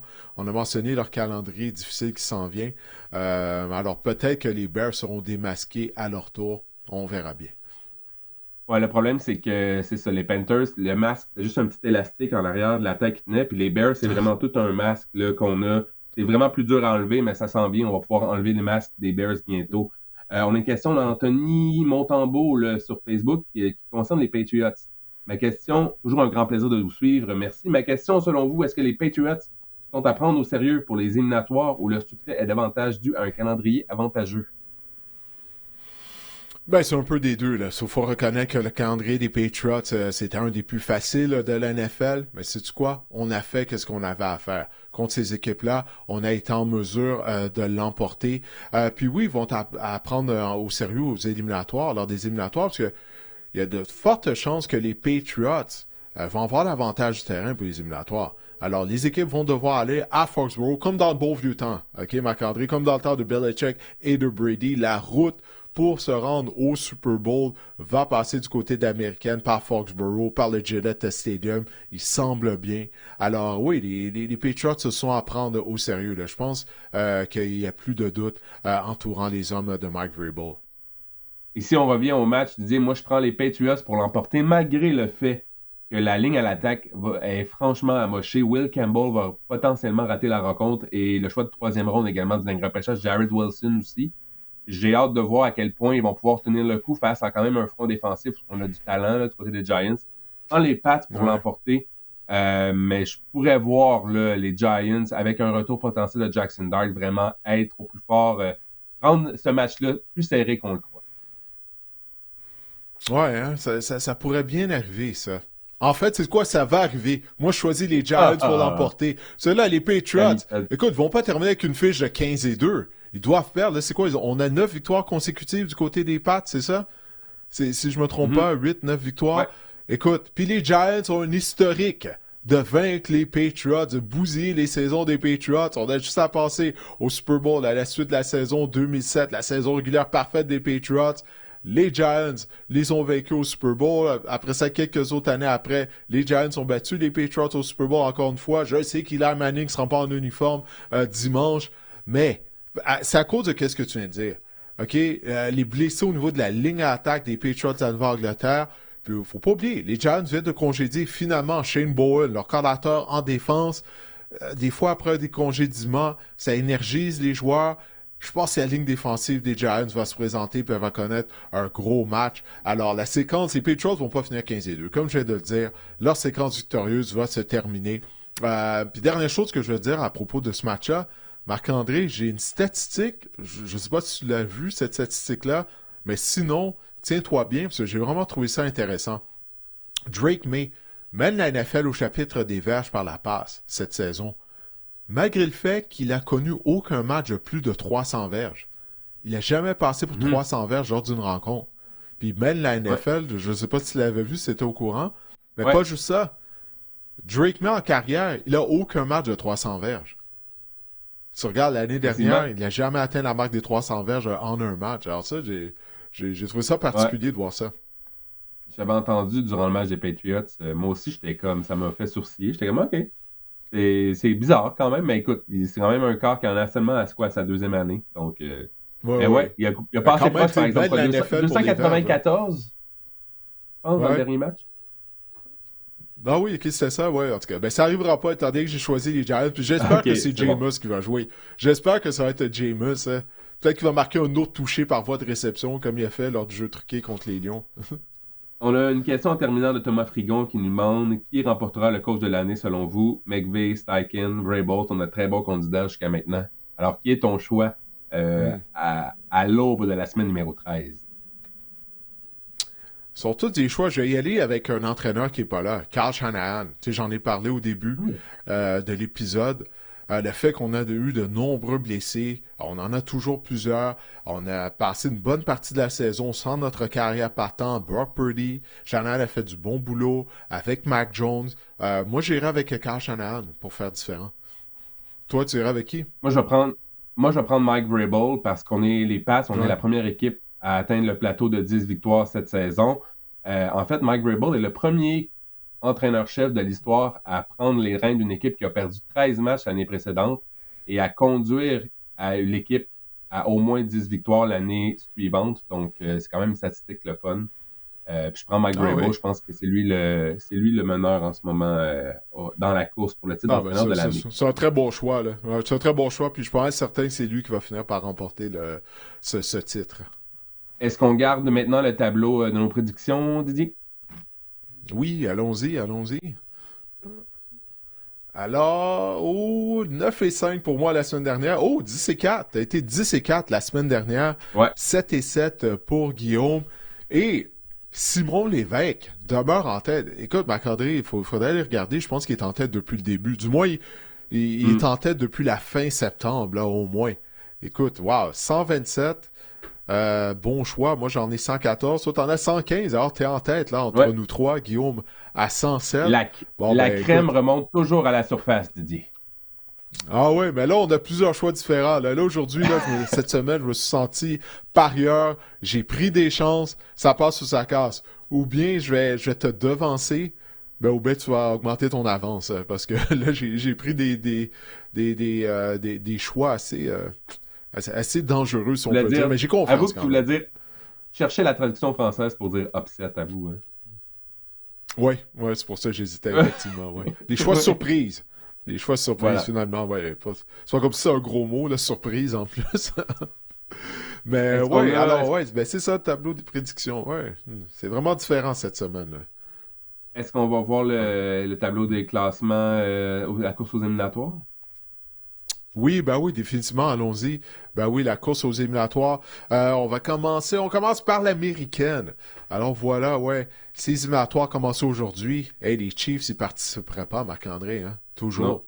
Tu vois, ils sont à l'extérieur. Puis là, même les Steelers aussi, là, à 6 et 5, là, ça va pas bien. Ils sont fait devancer par les Ravens. Ben, les deux équipes se sont pas affrontées encore, hein. Donc ça a deux affrontements à surveiller, là, Ravens et Steelers. Absolument, absolument. Et dans la nationale, maintenant, les Rams, potentiellement la meilleure équipe actuellement dans la NFL, je suis assez d'accord, ont passé les Eagles, sont au deuxième rang. Les Bears et leur masque, leur déguisement complet, là, sont au troisième rang. Je pense encore que les Lions vont finir par passer les Bears, et même les Packers vont finir par passer les Bears au final. Mais ça, c'est mon avis. Ouais, c'est quelque chose que j'ai hâte de voir. Là. Ça, je vais vraiment surveiller ça, la course du côté de la section nord de la nationale. Je continue de croire que les Packers sont la meilleure équipe au sein de cette division depuis l'arrivée de Micah Parsons, mais c'est l'attaque. Là. Comme j'ai dit tout à l'heure, l'attaque des Packers qui est vraiment pas constante. Mais j'ai hâte de voir ça. Est-ce que les Bears vont tenir le coup ou vont se faire coiffer soit par les Lions ou les Packers? Effectivement, j'ai hâte de voir ça aussi. Alors, on va se tourner maintenant du côté du Fantasy Football. On va terminer l'épisode en beauté avec ton Stardom Situm, tes recommandations pour la 13e semaine d'activité. Alors, on va commencer comme on le fait à l'habitude avec la position de carrière et tu recommandes fortement de faire jouer Bo Nix cette semaine contre les Commanders. Bon, Nick, si on se rend compte que c'est plus un corps où ce qu'on peut insérer dans notre formation selon l'affrontement, puis c'en est un bon cette semaine contre les Commanders. Bonix hors du top 15 à ses 3 derniers matchs, ça n'a pas été facile récemment. Moyenne de 10 points fantasy lors de ces 2 derniers matchs, mais je pense que, comme je l'ai dit, Washington, la défense poreuse des Commanders est un remède à tout corps arrière en ce moment. Washington, 3 passes de toucher allouées dans 4 de leurs 5 derniers matchs. Seul Tua Tagovailoa n'a pas réussi à lancer 3 passes de toucher dans les 5 derniers matchs des Commanders. En fait, c'était le match en Europe. Washington, 4e plus haut total de points alloués au quart adverse cette saison. Donc, je pense que Bo Nix était habillé cette semaine et même les receveurs de passe là, des Broncos par la bande. Un gars comme Troy Franklin, là, ça peut être un excellent départ pour vous cette année, cette semaine. Ouais. En tout cas, si Bo Nix ne produit pas contre cette mauvaise tertiaire des Commanders, on va devoir commencer à se poser des sérieuses questions là, sur la gang de la deuxième année qui s'acharne sur la carrière des Broncos de Denver. Maintenant, Jared Goff, des Lions de Détroit contre les Packers. J'imagine que tu n'as pas oublié la performance de la semaine numéro 1. Là. 11,9 points fantasy lors de la semaine numéro 1. C'est vraiment pas suffisant. Jared Goff connaît des bons moments. 2 fois dans le top 10 à ses 3 derniers matchs. Mais comme tu dis, les Packers, moi, ça m'effraie. La grosse défense des Packers. On accorde du côté des Packers on a accordé seulement 13 touchés alloués par la passe en 11 matchs. Ça, c'est vraiment pas beaucoup. C'est vraiment minime. Et je pense pas qu'un corps comme Jared Goff peut surmonter ce genre. N'est pas un corps élite pour surmonter là, ce genre de statistiques-là, pour connaître un match de 3 passes de toucher. Moyenne de moins de 7 points alloués au corps adverse côté des Packers à nos 4 derniers matchs. Je pense que Jared Goff, c'est une meilleure option. Il est à laisser sur votre banc cette semaine. Bon, tout à l'heure, j'ai eu de bons commentaires à l'endroit de Kenneth Gainwell. Il a connu un bon match la semaine dernière. Jaylen Warren également contre la défensive des Bears. Mais tu crois que ça va se poursuivre dans le cas de l'ancien des Eagles? Mais je veux juste mettre en lumière le fait qu'on peut courir contre les Bills. C'est une défense qu'on peut cibler parce qu'on peut même courir avec 2 porteurs de ballon. Parce qu'on a vu Kenneth Gainwell lors des 3 derniers matchs. Il est utilisé sur 50% des jeux. Donc, on a un partage du travail avec Jaylen Warren. Je pense que Jaylen Warren est un joueur à insérer dans votre formation, pourrait connaître un fort match. Là, on parle même d'un porteur numéro 1 là, cette semaine. On parle il pourrait terminer dans le top 12, Jaylen Warren. Mais je vais mettre en lumière aussi Kenneth Gainwell au niveau PPR, là, qu'on obtient des points par attraper. Il a capté 13 passes à ses 2 derniers matchs, Kenneth Gainwell. C'est lui qu'on utilise dans le jeu aérien. Et Warren, donc, et Gainwell sont 2 bonnes options cette semaine. Ça prouve à quel point la défense des Bills contre le jeu au sol est vraiment pathétique. Les Bills ont accordé le 3e plus haut total de points porteurs de ballon adverse cette saison et 14 touchés au sol cette saison. C'est un sommet dans la NFL. Donc, habillez vos porteurs de ballon. Vous pouvez habiller les 2 là, des Steelers. 14 touchés au sol alloués. Wow! Ça, c'est vraiment énorme. Maintenant, Rico Dowdle. Hein, il y a un mois, là, écoute, il était comme le nouveau Emmitt Smith de la NFL. Là, il s'est refroidi un peu. Hein? Et on affronte surtout la grosse défense des Rams qui muselle à peu près tous les porteurs de ballon récemment. Rico Dowdle, ça n'a pas été facile récemment, hors du top 12 à ces 3 dernières semaines. La semaine dernière, seulement 10 opportunités contre les 49ers où on a joué du football de rattrapage. Mais ce qui est intéressant, c'est que Chuba Hubbard en a obtenu 7. Donc l'écart n'est pas si énorme entre les deux.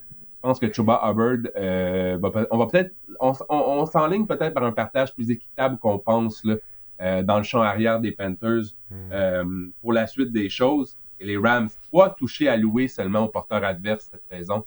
3 touchés alloués au porteur adverse cette saison, c'est minime. C'est vraiment impressionnant. Le 3e plus bas total de points également au porteur adverse cette saison. Donc, je pense que Rico Dowdle est à laisser sur votre banc cette semaine. Ouais, ils sont complètement à l'opposé des Bills de Buffalo avec leurs 14 touchés alloués au sol, eux seulement 3. Maintenant, on va retourner à Buffalo pour Khalil Shakir à la position de receveur, bien sûr. Exactement. Écoute, peut-être rapide parenthèse, là, j'avais conseillé Jameson Williams la semaine dernière là, pour habiller dans votre formation fantasy. Un gros 0. J'ai rien compris. T'aurais pas dû le mentionner. Là, les gens n'auront pas confiance en toi. Là.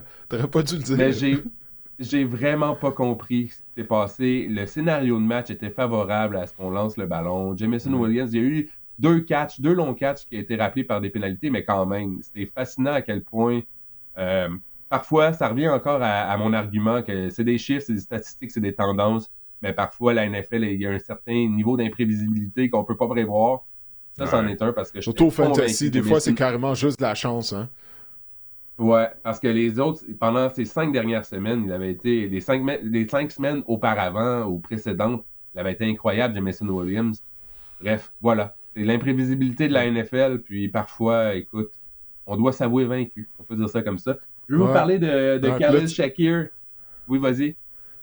Non, je veux dire, tu sais, qu'est-ce qui va arriver, là, jeudi après-midi, Jameson Williams va connaître un bon match, là. C'est contre sûr. Les Packers. Contre la défense des Packers, en plus, tu sais. Qui est solide. Des fois, je me dis que c'est un maudit jeu niaiseux, le fantasy football. Mais, bref. Khalil Shakir, oui, des Bills. 8 réceptions sans diverge contre l'intraitable défense des Texans. C'était quand même bien la semaine dernière. Receveur numéro 10 lors de la semaine numéro 12 en format PPR, évidemment. Semaine numéro 13, on affronte les Steelers, j'en ai parlé. Défense poreuse contre la passe. Plus de verges allouées aux receveurs adverses cette saison. Plus de 2029 exactement. Également, Pittsburgh, on a accordé le deuxième plus total de points aux receveurs adverses. S'il y a un receveur de passe qui pourrait connaître du succès chez les Bills, c'est lui. Donc, c'est lui que je conseille d'insérer dans votre formation. On parle ici peut-être plus d'un pivot, là, d'une bonne formation fantasy en vue de la semaine numéro 13. C'est un flex. Mais tant quelle heure? Oh. Ah, ok, oui, bien sûr, flex. Dis-nous, quel est le receveur que tu recommandes de clou au banc cette semaine? Rome Odunze, là, je suis vraiment déçu parce qu'on était vraiment emballé en début de saison. 5 touchés à ses 4 derniers matchs. Mais depuis, une fois, il a obtenu 10 points fantasy à ses 7 derniers matchs. Et il y a 11 attrapés, Didier, au cours des 4 derniers matchs. On pensait que ça allait être la grande éclosion dans le cas de Rome Odunze, qu'il allait devenir la cible de prédilection de Caleb Williams et à la porte des buts et en général. C'est pas ça qui se passe. Lors de la semaine numéro 13, on affronte les Eagles. Les Eagles qui ont alloué seulement 6 touchés par la passe cette saison. C'est pas beaucoup. Je pense qu'on distribue amplement le ballon à plusieurs receveurs là, du côté des Bears en ce moment. On est assez diversifié. On a vu également une montée là, des cibles en direction, des ballons en direction de Luther Burden. Je pense que ça peut jouer dans les plates-bandes de Rome Odunze. Je ne dis pas qu'il ne connaîtra pas une bonne semaine, mais si vous pouvez voir un peu et le garder sur votre banc puis voir comment tout ça se dessine là, parmi le groupe de receveurs des Bears, je pense que ça serait une idée assez judicieuse. Ouais, il y a les rapprochés recrues Colson Loveland aussi, là, qui commence à être plus productif depuis quelques semaines. C'est ça, hein, tu sais, Ben Johnson, il y a beaucoup de bouches à nourrir.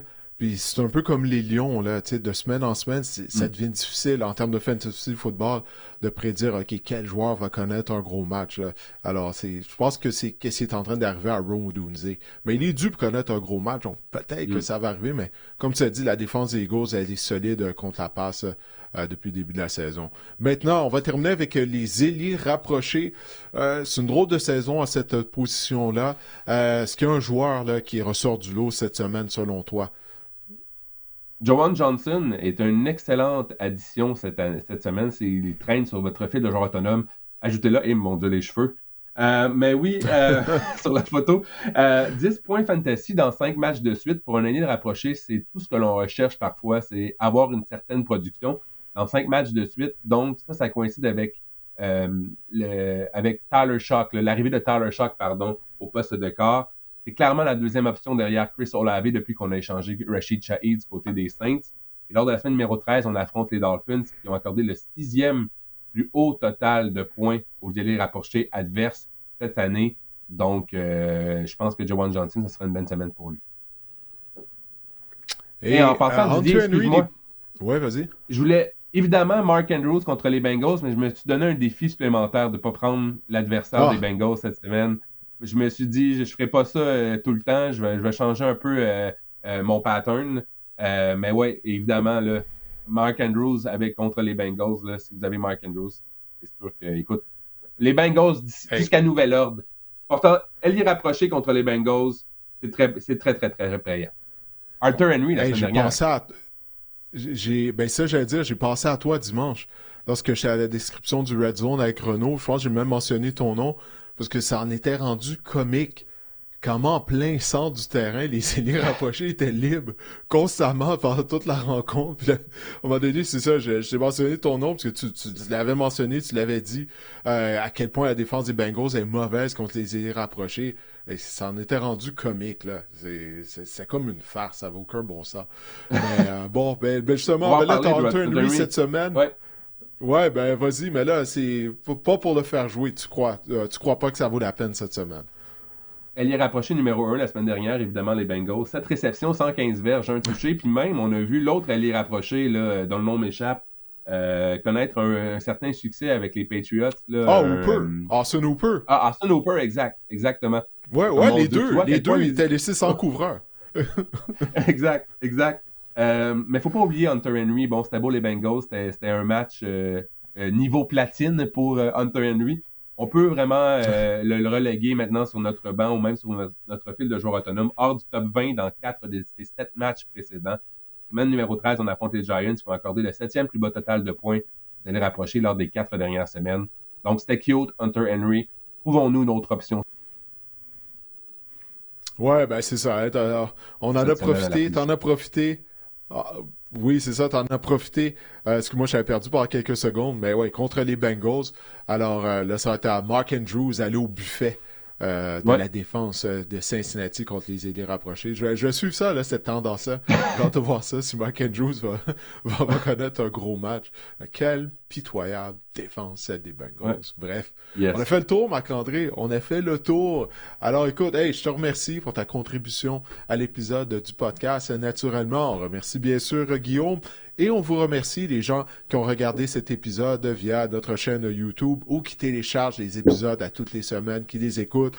On vous invite à continuer à nous envoyer des questions. Comme vous l'avez remarqué, on essaie de répondre au plus grand nombre de questions à toutes les semaines. Je vous souhaite de passer une bonne 13e semaine d'activité. Si vous êtes au boulot, trouvez une façon là, de regarder les rencontres qui sont présentées jeudi en journée. Alors, portez-vous bien. On vous reparle dimanche soir avec nos réactions à la suite des matchs de la NFL.